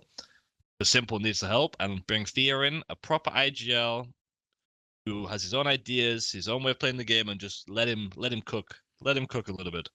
Do we think that's likely to happen? 100% not, but that's what should happen. Actually, there's a chance. There's a chance that they might give Thea a chance, but I'm not sure when. Yeah, I feel like. Yeah, I don't know, man. Navi probably just gonna keep doing what they're doing. Look at that team right there. That I swear that works. It's like, is it gonna change? Look how serious he looks. Look how like he's gonna. You wouldn't want to see him in a dark alley, Prof. Is what you saying? You wouldn't want to fuck with him. Yeah. No. That's how simple to fucking. Well, Navi, I have no idea about. We just know they kind of need Russians. So people suggesting Russians is so that's not gonna happen. Yeah. So you can leave that. You can leave that behind. What? Oh yeah. Okay. So. Okay. Gamer Legion. Is anyone else going to get poached? Ima is going to get poached. Akol could get poached. I don't see Kios and Isaac going anywhere. No, I don't think Akol will get poached. Okay. I'm just going to remove Ima because he's just. I feel Ima's got to be gone. Where's he going, Striker? Just spill the beans. I think there's a bit of a problem unless his contract is running out. And as he's in contract jail. I was checking it out now. He is just past the 2-year mark. Which means he probably re-signed recently, which is rough. No, wait, didn't he re-sign at the major or something? Is that a thing? I don't know. Where did I hear that? That just popped into my head. So. Maybe you heard that somewhere. I didn't hear that, but that would make sense. In my head. Time-wise, that would make sense because he joined April 15th, 2021, which is 2 and some change years ago, which probably means he's on a newer contract, which means probably means he's kind of fucked in terms of getting bought out. Okay. Gamer Legion usually don't put numbers on their contracts, by the way. It's usually from what I understand. I have heard it is hard to get people out of Gamer Legion, yeah. Yeah, they love money. So for him, they're gonna ask for like 4 million probably, something like that. All right, let's put him back. And then anyone can join this team. Maybe they can get any in-game leader. Maybe Hampus. We put Hampus here. Here we go. Dexter. Imagine Hampus goes back to Gamer Legion. Why not? That would be full circle, man. Yeah, it makes sense. Honestly, that's. I'm down for it. Dexter to Gamer Legion. You prefer him there than OG? I think Dexter should go to ground. Leave Hampus where he is. Oh. You've been usurped there, Prof. That's fine. I'll put him in OG then. I'll put him in OG. I don't care. Hello, Prof here. Before we go into the rest of the episode, a clarification or correction here from smooya. You'll hear him talk about KRIMZ potentially being involved in some not so great stuff, and because of that his position on Apex maybe not being so great and secure. But after the show, smooya made a tweet correcting himself, saying that he definitely got it wrong and it was a different player he was referring to. So just for the sake of clarity, we wanted to put this in the VOD as well to avoid any misinformation being spread, but we're also going to keep the rest of the episode as is for sake of accuracy to the actual live show. What about Apex? Is anyone going to get removed from Apex? Anyone going to get picked up? I mean, KRIMZ would be one I think people might look at. There's been some talk around JL. Go. Like crazy talk. Here we go. How wrecking do I want to go? Because there's a chance that KRIMZ could be getting not like removed like for like anything, but it's like outside of the game related topics. I'm not sure if you guys have heard anything about it. Nothing. But like but any Prof Striker? I've heard that there's like changes happening at Apex. I haven't necessarily heard specifics. But are you lying to me? Like, do you know or you don't know why KRIMZ could be getting removed? No, I don't know that. That part I definitely don't know. Oh, I think it's an off-stream topic, but it's outside of server. Do you know? Is it connected to like previous teams? Is anyone typing it in the chat? No. Don't look like it. It's not to do with previous team. It's to do with you know, like betting. What I've been told. Yeah. Rough. Bloody hell, yeah. But it's not him. It's not him. From how I understand it. This bag of worms that's been opened here tonight. Doesn't make any sense. It's a big bag of worms, mate. So, but I'm pretty sure because Sticko is like a council of is it ESIC or whatever it's called? Oh, CSP or whatever it is. Yeah. Obviously, I don't think it could be that serious because something would have been done already. Because Sticko obviously wouldn't like stand it, right? If he knew anything about it, what I understand. So everything should be fine. But there's a chance KRIMZ could be for that. So Kixon's touch and go. Isn't that the rumor about the kid from Godsend? We don't say names yet. Yo. I mean, his situation's way fucking worse. Way fucking worse. But Kixon is more like, it's more maybe some people were betting on games that didn't know they could bet. You know, they didn't know the rules. Right. Something to do with that. So maybe it's like a little bit of a slap on the wrist or something. I don't know. But there was talk that something fucked up could happen. This is the best time for this type of conjecture here, Smooth, because Reddit isn't up at the moment. So none of this stuff is going to go into like a groundswell of conversation. But, I don't know how much. I don't know who told me that, but yeah, it was basically like something related to like his friends or his family, something like maybe placing bets on not even his games, you know, just betting in general, and that might not be allowed. Right? I mean, technically, yeah, but we've seen people get slapped on the wrist for that. We've seen people get banned for that as well, but then like retracted, and so I'm not sure that necessarily how bad it is. Anything. Maybe they bet like one time for Kixon to win a match in like MDL 2 years ago or something. You know what I mean? Like I don't know how. I don't know, but that's what I got told, that maybe Kixon could be out. Right. Maybe I'm completely fucking lying, but that's what I heard. Yeah. So I hope not. Let's move on. I Let's really move on like to the Liquid. team how it is. We don't know. We don't know. Who's joining Liquid? I mean, who's joining Dexter? Huh?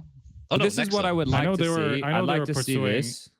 I'd like to see this to start with. That's what I'd like to see. Yeah. So I heard we were talking about this last time. You know, I don't know how much this was like far, but there was an option for it to be like 2+2+1 with the +1 from Asia being flameZ. Yeah.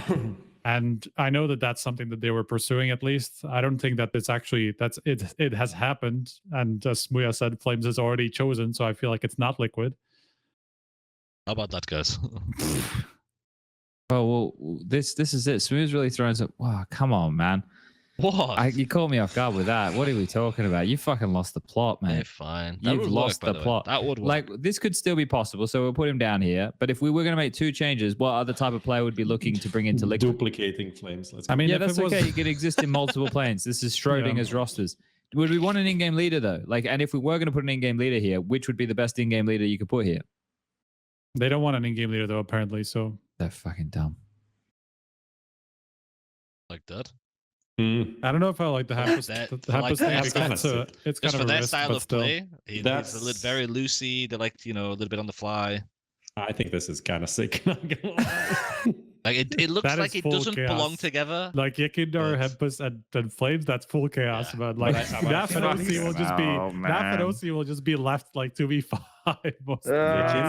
Flames and Hampus are like 3 different styles of aggression. Yeah. Like Yekindar is like full YOLO direct. Hampus kind of a rat aggression, and then Flames is like, I'm gonna run into the bomb site first. Like aggression. just W, yeah. Yeah, I'll die, but actually I'm gonna kill too because I'm too good. So imagine you send a NAF behind any one of them. And NAF it and works. cleaning up. Yeah, they'll run behind each other, man. Like those 3 will just run, I think. There'll be a lot of running. There'll definitely be OC will be staring at a smoke and 3 people will already be dead. So you don't think that would work, Chad? No, it could work. I think that you know, a few more selfless decisions might have to be made by a few members on the team, and it might be okay. Okay. Yeah, but I think that could work. That Liquid, like I don't know, some like NA options, like Swisher or something, but it feels underwhelming. A Swisher. Yeah, big swish. The Liquid. Like some of the nouns guys. You gotta keep it North American. All right, let's get on to the second page. Lucas, flick pages. We're past 2 hours, boys. Yeah, past the 2 hours. So I don't know. Like people just in case people are think like everything's decided and we don't know shit. No, like there's so much that's undecided at this point. There are just very few. There are just very few moves that seem to be close, which is like the siuhy one to MOUZ. Apparently flameZ, as we heard just now. But breaking smooya news. Yeah. Well, but like everything else is like so up in the air. It's pretty strong, so I guess people are enjoying it. So we don't need to. We'll keep mindlessly speculating. Okay, so siuhy to MOUZ, we think they're going to keep the roster the same. That's what we think is going to happen. I at least haven't heard anything to the opposite, so I feel like so let's that's leave a good that indication. Let's jump with Fanatics. smooya reckons. Well, I also heard they're going to remove 3. smooya reckons they're going to keep Mezi and Nikodos. I heard they were going to rebuild about around just 1 player even. So all right, let's get rid of Nikodos. He's gone as well. Okay. It's just Mezi. So they're going to rebuild around Mezi. Where do you even start? Like literally, you could just literally start as in like leftovers. Like you have to wait for everybody else to have their picks, and then you come in. I think if you're that in that bad of a position, you are not a priority for anybody. Like also you have to have get the no checkbook no out. power. They're But going to be that's the thing, spending like, a even, lot like, of money. it seems like the rumors for like Falcons were like syrsoN and Lonks. Like those are two good players to have for Yeah, but Fnatic, Fnatic for won't example. spend, right? Yeah, but that's the Fnatic thing. are Like, not going to buy really people out. good. Falcons Yeah. doesn't even have that good of a team, but if they have the backing of money and they move early with players that are not like high on the list, then they can put They themselves. could be in the next like Sprout, like good international team, just like making the right moves, you know. So like Falcons, I mean. But do you think? Sure. I don't think he should. But do you think Messi is going to keep IGLing? So maybe they. I think it depends on the process options. easier, right? I think he's the type of guy who will just say like, I can IGL, but if you guys find me a better option, I will not. So like that's like one of those situations. I think he's just versatile. Oh, good though, man. If he had like the old Fnatic and you just remove KRIMZ and just bring in like someone else and let him have the star roles, I swear he would be a top 20 player. Like, I'm sure of it. He's so fucking good, man. Yeah, I feel like he's sacrificing a lot of his good years. One player, smooya, that has to join Fnatic as a UK award. That is Cypher. To join them, when they just stays into the thing bridge? is, the thing is with Cypher is like, I've said this multiple times on my stream as well, is he very bad online, which is a good problem to have. But if you're like a Fnatic, are they at every LAN? Like, are they a partner team? Not for Blast, but for ESL, they're a partner team. Ah, fuck it, let's go. We'll send it. If you can play more LAN games than online games, then you take Cypher for sure. I think it's going to be really, really good. But and he's going to get a new PC now with a he has a new money. PC and new internet and a new already, apartment and a new car, and set himself up. I don't know. I don't think Into the Beach would let him go though right now. They all just sign new deals, I'm pretty sure. So yeah. Okay, interesting. Well, that's interesting to know. Fnatic is, where do you fucking start? You can't start until you know everyone else's. Maybe they take Zevi and PKL from fucking Pain, dude. Who fucking knows? Well, they crazy need like 400,000 probably for them. So Fnatic are in the worst spot. Yeah, they're in such a bad spot. Shocked. Actually, they're not, because they have one of the best players in the fucking world just sat there ready to build around. So it's they'll just keep using him as an in-game leader. Messi is good, but like his stock in terms of like attracting other talent can't be that high. Oh, it is. I mean, especially if you're Fnatic as an org. Like, of course, they have a partnership slot in Pro League and in ESL, but they also outside of Pro League, you also have to be competitive to get spots in other tournaments. So it's not like it's worth that much unless you have a decent team. So because Pro League alone doesn't really give you much. Like, I mean, if you're not going to make it through Pro League and just get some point off that, like it literally just is Pro League. It's 2 tournaments a year that you have a confirmed slot in. So I don't know. I think Fnatic is in a really shit spot. Alexi B to Fnatic. Wait, bloody hell. Who? No. Come on. They take starting blocks. They take Mantu as an AWP. We got something. Mantu is proven, very well proven for like a long time. That is a decent option. So we have Mantu, Messi, throw in the Dexter or Hampus, that kind of thing as an IGL. Like, I don't want Messi. If Messi IGLs, Fnatic is fucking finished, because they're not going to spend the money they need to get like an IM or a Messi level rifler when he's not IGLing, like the star rolls. They're not going to afford a player like him. They're not going to spend the money. So you have one, let him fucking rifle, do his shit. Activate him. Yeah, just let him. If he wants, I've told Messi, if he had 10% more ego, he would be top 20 every year. But he's so cool to just, I'll go BAPS, I'll play Deagle, I'll play fucking Mac 10. Bro, just know your worth. Like, you're fucking insane. Don't be a dickhead about it like me, but just be fucking nice about it. Fnatic need to go to like a route where they pick out somebody like super unproven, just like FPL star or whatever, because they will just not have options. Mantu, but throw a Dexter in there as well as IGL. Fuck it, just for now. So you have Messi, Mantu, Dexter. That's 3. Then you need +2. Then you just see what's left, right? Maybe you get like maybe Nexa instead of Dexter in case, because Nexa's probably really not going to OG. Not going back to OG, so you could maybe try Nexa. I'm really curious about this. Like, does Nexa even want to IGL? Would be nice of him to maybe talk to some people to like leak that. I think he's only. Saying, I mean, it's been the case that he only wants to IGL if it's a team that can win around him, right? It's like otherwise he would rather not. Yeah, which is fair enough. Yeah. But you don't want to have to develop dud teams. Yeah, if he was in G2 and had his way, then I'm sure he would be okay with IGLing, But bro, fucking Forrester to Cloud9 though. For real. Ooh. Sorry, I forgot that. He is good. You just got back. We just pulled Forrester. Yeah, we kind of forgotten about Forrester, right? For a bit, because he's been He's on one win. Bit stashed away in one win at the moment. Yeah, Nickelback, Boomich, Travis, Deco. Could you take 4-star and fucking Boomich and stick them on Cloud9? Maybe let Boomich go IGL mode. Isn't Nickelback in-game leading for one win though? Yeah, but Boomich did it before. It's like riding that bike. Just get back on that bicycle. Wasn't there somebody talking that Boomich has been taking over or something? Maybe I'm crazy. He already started IGLing. He's already IGLing again in one win. That's what I heard as well. Or like somebody said it somewhere. I don't know if that's actually. And you true. bring Hooch with them. Bro, what? You fucking have this obsession with Hooch, mate. But Hooch is a pretty proven guy. Like, I mean, they just need a different kind of a person behind them. I'm convinced of this. This is keep him in a different role, right? I mean, Group can play Yeah. GM, right, and just like do oversight or whatever. But I think, I just like the vibe. The guy has a good vibe. All right, this last page, gentlemen. What do we think is going to happen with any of these rosters? Let's try and quick fire a little bit. I mean, we have going on here. Stare to Astralis, right? That's going to be either Buzz or Altix, truly. Okay. I got Nip. I forgot that's even a I mean, team. probably Buzz. Altix. Probably. Well, depends, I guess. I think Altix. Wait. Let me show you something. Fucking. Talking about. We have positions or some shit. What if like, you put, what if you took Config, he's this Danish player on a Swedish team, and you put him back on Astralis? This is what I said. And then you added Stare. Yeah, that would be fucking nuts. That would be good. No way they're going to do that. No, they are. Config said he'll never play for Astralis again. Just saying. There you go. Okay, so Stare for either Buzz or Altix. If Config gets kicked out of 9IP, maybe he won't have a choice anyway. I think OG keeping Neofrag and Fiku. I have people can't know my stance on Neofrag and Fiku. If they can't find anyone else, they don't speak English. So are they keeping Dexter? I know he doesn't want to be there, but I'm sure he doesn't want to be there. Yeah, but that might be outside of his possible. I don't know. The Spirit, maybe. How do we? No way. No way. Not with the PR after that, man. Don't want him back, and they have Donk now. Outfrost. Not Donk. Yeah, I don't know. Oh, Donk. That's gonna be insane to see. Holy fuck. Little Donk. He's insane, man. Donkster. Donk. What a name. Dexter to maybe even a Fnatic, maybe.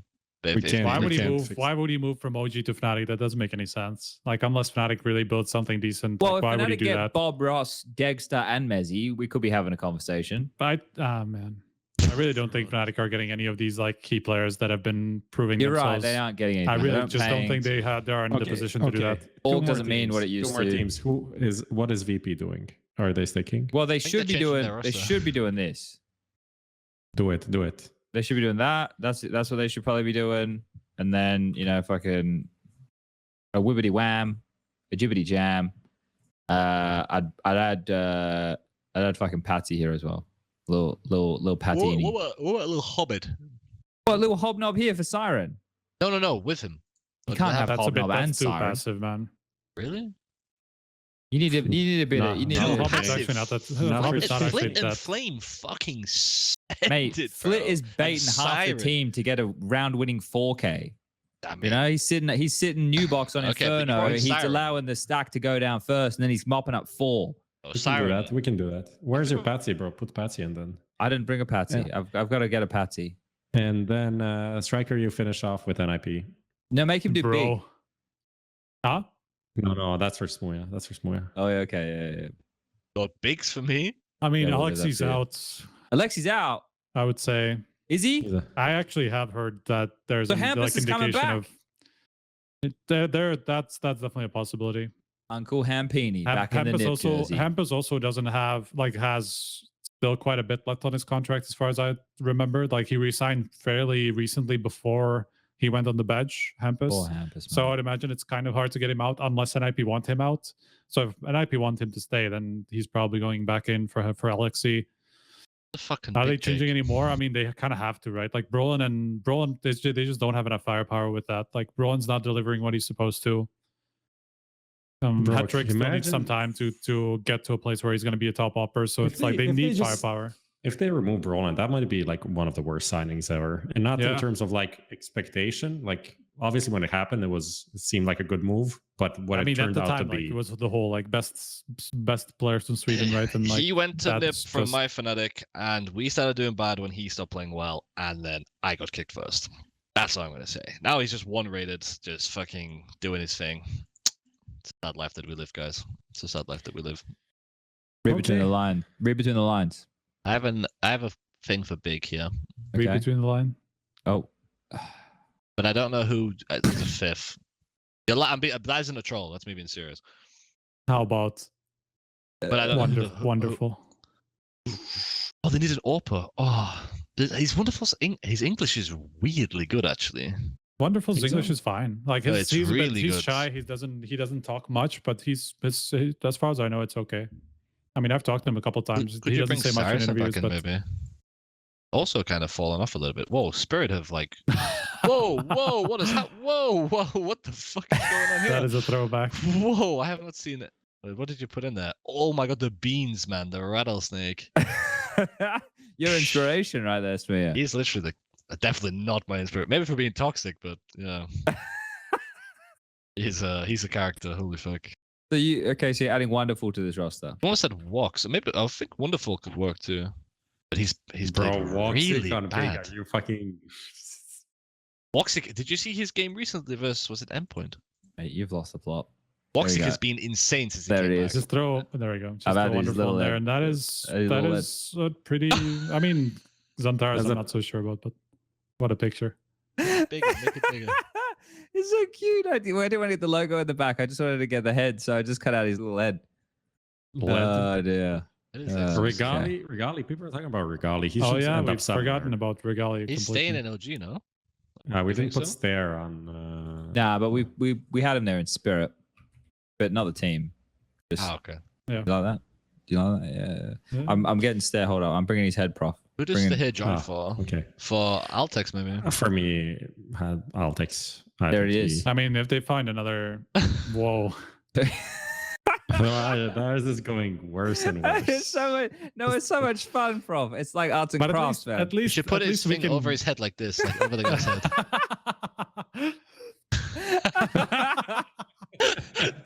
It's like arts and craft day. Good job. Good job. Honestly, this is how like during COVID people set in like new profile pictures. It's like That is we actually have a new picture of Joe in the jersey. And It's like, bro, his There's head like is three times. Blame's body, you know, and like Wonderful's head on Blame's body or something. How do we want to cap this off though? Because there's obviously going to be a lot of changes in the break. We've heard a bit. We can pick one team that we're most excited for. It kind of fits.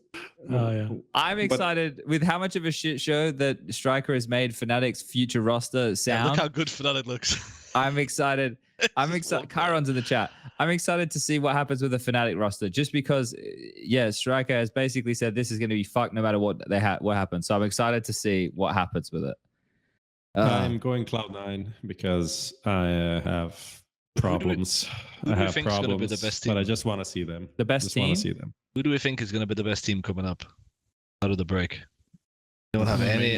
Are we entering CS2 at that point? No, like, Let's say Cologne. Are we talking about Cologne or yeah? something? So I have a little bit of a leak again. Has to be heroic, right? Have you guys What's your heard leak? have you heard when they're switching to CS2 or no? Like No. events? I mean, I have heard something events just before don't the know. update happened, and that just I don't think that anybody knows. Yeah, so apparently they've been briefed that Cologne's like CSGO 100%, but I thought it was going to be CS2, but so that's Who's CSGO. been briefed? Teams? Teams have been briefed.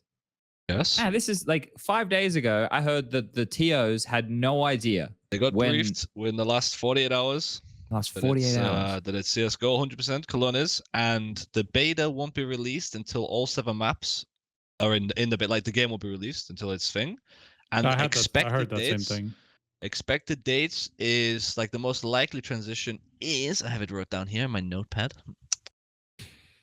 No, I heard the same thing about the 7 maps, by the way. It's after next Pro League. So it's around October time, I remember That's not checking. fucking summer at all, is it? No, exactly. You guys the are fall crazy. time one. You guys are actually. It makes sense because of the whole 7 map thing. I actually heard the same exact thing. So you think they're going to hold off rolling out CS2 until October? It could be before the Pro League, maybe like, you know, so maybe like early August or after Pro League is when CS2 will likely drop. So it might drop prior, but the events won't switch. You know what I mean? I could actually believe that's like Cologne is being decided at this point. I know Chad, you'll probably have better ways to confirm this, but like considering the timeline, we said 6 weeks, right? And like, there's no way CS2 will drop and then like the next tournament immediately will be. will be that. I heard this from someone in a top 3 team that Cologne CSGO. So, yeah, whatever.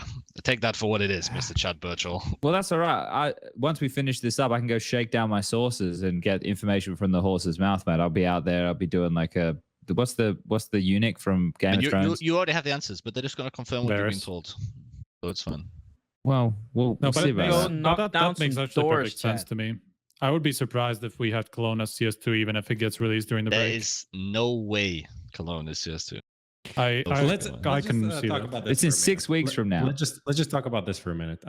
Because this is something that like people are asking me all the time. Like whoever I see that knows something about CS is like, oh, so is Cologne going to be CS2 or not? But in my humble and correct opinion, why the fuck are we playing a dead game if CS2 comes out? Like, oh, it's because teams need time to adapt. Like, it doesn't make fucking sense. Yeah. Like, why would we play CSGO if plebs are playing CS2? Who the fuck will want to watch that? I mean, people will want it, but it just seems so weird. I think it's just because of like integrity and in terms of preparation, right? Like you can't just like let's say CS2 gets dropped. Let's say in 3 weeks time, 3 weeks time, let's say like, and that's that you have 2 weeks. And by the way, that means that's literally in the middle of the player break. Teams are only coming back. Literally, the first thing that they have to do is prepare CS2, and they have like 2 weeks to do that. Like it's impossible. They have to do their job. No way. No fucking way. I'm just talking about. I'm just talking about how this has been approached in terms of like big updates and like grenade dropping and things like that. That was like a month ahead of time. That I like know, the next... but it's a completely different game. I feel like if they drop CS2, if CS2 is out and regardless of what the players are saying, and the orgs don't just play CS2, they're doing the wrong thing. Like, I don't understand why we would hold back a version of Counter-Strike. Like, because this is my understanding. As soon as CS2 is out, the switch will get flicked. That's it. We just play CS2. Yeah. Like, you just go play CS2. Like, CSGO was great. That's why I said before, that at the moment, when we're going to this player break, I'm melancholy. I'm sad. What we have and what we've experienced, it's ending. It's over. Get ready to play something else. Play as much CSGO as you can right now. Feel your fucking boots. Because then, like, it's like, oh, we need to play Cologne on CSGO, so we're playing CSGO until Cologne ends, and then next week we are starting playing Pro League. But let's say it would be, but it's not next week. It's like 3 weeks in between or something, right? But it's not 3 weeks when you consider like the other events in that time, right? Sure. And half of these teams are signed up to G8. Yeah, but you have Gamers 8. Like at that point, like so whatever you will just be CS2. That will be the first CS2. Could be. I think even if it's like a week before Cologne, you should just do it, right? Because Cologne's such a big fucking event in the season to have like, it's like such a big asterisk if you win it. We're also just like operating under the assumption that CS2 actually gets released in the next month, which I don't think there's a good enough indication of, because as what you were saying, like in terms of they want to test out all 7 maps, I think it makes perfect sense. Even I heard the same, and I think it makes perfect sense from the update that we just got. Literally, they swapped out one map, like kicked out one map, swapped out one map in. Obviously, it took like whatever it is, 2.5 months for them to do that. I don't expect that timeline to be the case again for the next map, just because we had the major. I'm sure they were busy with all that stuff, and now didn't have so much time to focus on CS2 and all the feedback that they've gotten. So I think, like, let's say we could look at a timeline where like every 2-3 weeks we'll have a new map, and that could literally work out to like October or like September before we get the actual CS2 release. So, like, I think it makes perfect sense. That could be cool. Yeah, like I think it would make sense to go through all the maps to just check for all the bugs, because you saw that one on Mirage the other day where the guy goes and stands at bench on B side and just lags the whole thing. Exactly. That's still in the game, actually. That's fucking crazy. So they you know, the more of that stuff people can find, and we can fix we have 5 more maps coming, and remember, these 2 maps that we've got now are literally just ports. They're not even built up as like overpasses. We have 6 more maps coming. Because not a part of the pool. I don't think. Right. Dust was not. Yeah, you're right. So 6 maps. Okay. Assuming it stays the same, and people have been saying that it does stay the same. I don't know if people actually know that, but let's say that people know that. That's what I'm under the impression of, that it stays the same for the release. But let's say it stays the same. So that's 6 maps, and literally like we're expecting at least like week or 2 playtime on each map, just so everything gets worked out. Probably more like 2 rather than 1 week. I don't expect them to just work out everything in a week. And so that's literally 2 months gone, you know, of just testing out the maps properly. So that's that we're looking at like September. Yeah, that's fair enough. All right, gentlemen. Do we have anything else we need to touch on here this evening, Prof? Lucy won the fantasy league. Oh yes. She overtook Maniac at the end of the season. Well, it was only the two of them really in the race for the end of it, wasn't it? For the last couple of events, the rest of us all had kind of. Pitu was there like for the most of the season. He was there fell off. Oh, and he ended fell up off. fourth in the end. Oh, Like, he lost to Vu. Vu came in like completely out of nowhere. Like I completely forgot this guy's even playing, and then he's just like, "What the fuck happened here?" So that was pretty nice. Can say, what can I say? LMBT came last. OhnePixel came second last. Yeah, Stunner only managed. They didn't play much, to be honest. It doesn't matter. They still came last. Stunner only got 10 points, and he played 14 games. That's fucking insane. Yeah, that is. Darth Mike didn't do that much better. Darth Mike, out of the people that played the most, it was Darth Mike and Get Right that sucked the hardest. But I think Darth Mike picks like American players all the time. He's just like completely. Yeah, so I finished 6th. Scrawny beat me to 5th, and that fucking sucks. Device ruined my chances. I know it was hard for him, Device, after that game, but it was probably as hard for me watching him maybe get even destroyed by fucking Sonic. Like, at least he has some like. He can do something to affect the outcome. I only can sit there and watch this fucking and enjoy. Retired, but to be fair, like guy just fucking destroying him. But like, did you watch the actual map, like the match?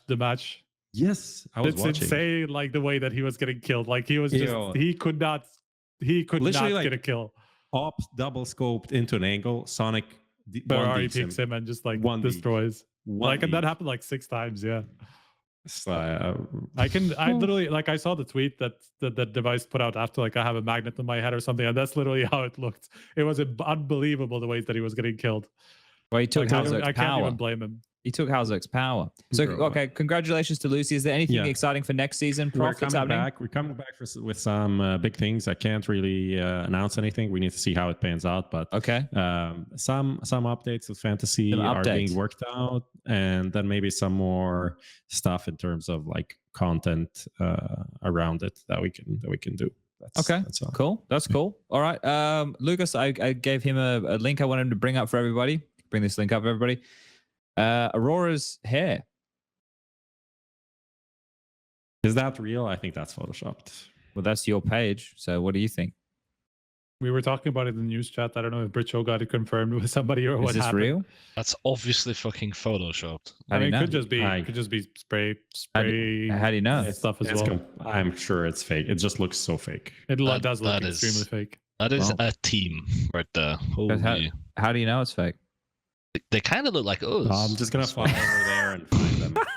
They kind of look like what? You kind of look like Celtaprof a little bit. Which one am I? You would be for sure Latikike.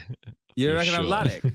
I'll take black one because I just bought my M9 Emerald, so I'll go green. I'm pretty sure you're Norby. Me? Yeah. We're both balding, dude. In 1 year, we're never gonna be able to have that hair. No fucking way. My shit's going back. There's no fucking way. Come on, mate. You can get solutions. It's fucking. I'm a walking billboard. Look at my hair now, man. Look at this shit. You would never have fucking known. You'd never had any idea. Huh? It's all real, no? It's all real. It's my hair. I know you've probably talked about this on Talking Counter because that's where you talk about everything. But has it actually made a confidence difference or like 100%. What you were looking for? Okay. Before, when I was in this house with fucking downlights everywhere, I'd be in this room and I'd have the lights like this. Is it the best? So that you guys couldn't see the light shine on the top of my head. Is it the best decision that you've made in the past since you quit CSGO? In your life. Since you quit CSGO, is that the best decision you've made? It was a pretty good decision. I think the best bit about the decision was when I shaved my head to do the hair transplant. I felt liberated in that moment and realized like the hair's nice, but if I didn't have any, life will go on. Right? That was my revelation so scared, in that moment. Yeah, but as soon as I shaved my head, I realized it doesn't matter. I'm still me. Can you imagine me with a shaved head? It's the beginning of the end, baby. And thank you all for watching the podcast, guys. It's been amazing. I need to go stream. Yeah, go stream. We're gonna host you. We'll host you. We're gonna thank the sponsors: SteelSeries, BitSkins, 22Bet, Prof for his arts and crafts, Dimitri for the same, Striker for being jet lagged and making it through almost a 3-hour episode, Lucas for pressing the buttons, and that'll be that. That's another episode of HLTV Confirmed. We're going to be back next Tuesday. Mate. yeah, and we'll work out what the guest is going to be. So we have just over a week, or just a week as it is. All right. Good night, everybody. See you next time.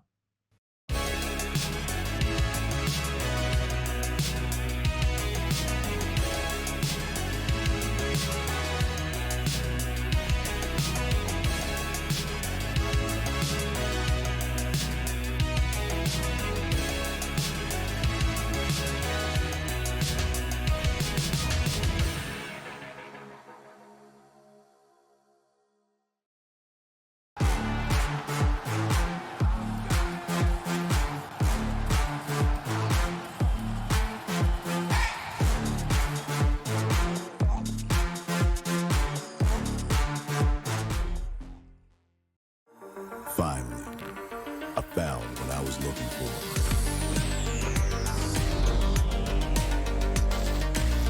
Now that my search is over, it's gonna be a tough choice. But fortunately, no need to choose. When you can just have them all. Buy and sell skins on BitSkins.com. Best esports odds. VIP program and a variety of bonuses. Fast and easy withdrawals. Bet on every possible CSGO match and tournament, as well as any other esports game. Only on 22Bet. Here's a good vibe, trend, trend, trend, trend. Here's a good vibe, trend, trend, trend, trend. Here's a good vibe, trend, trend, trend, trend. Good vibe, trend, trend.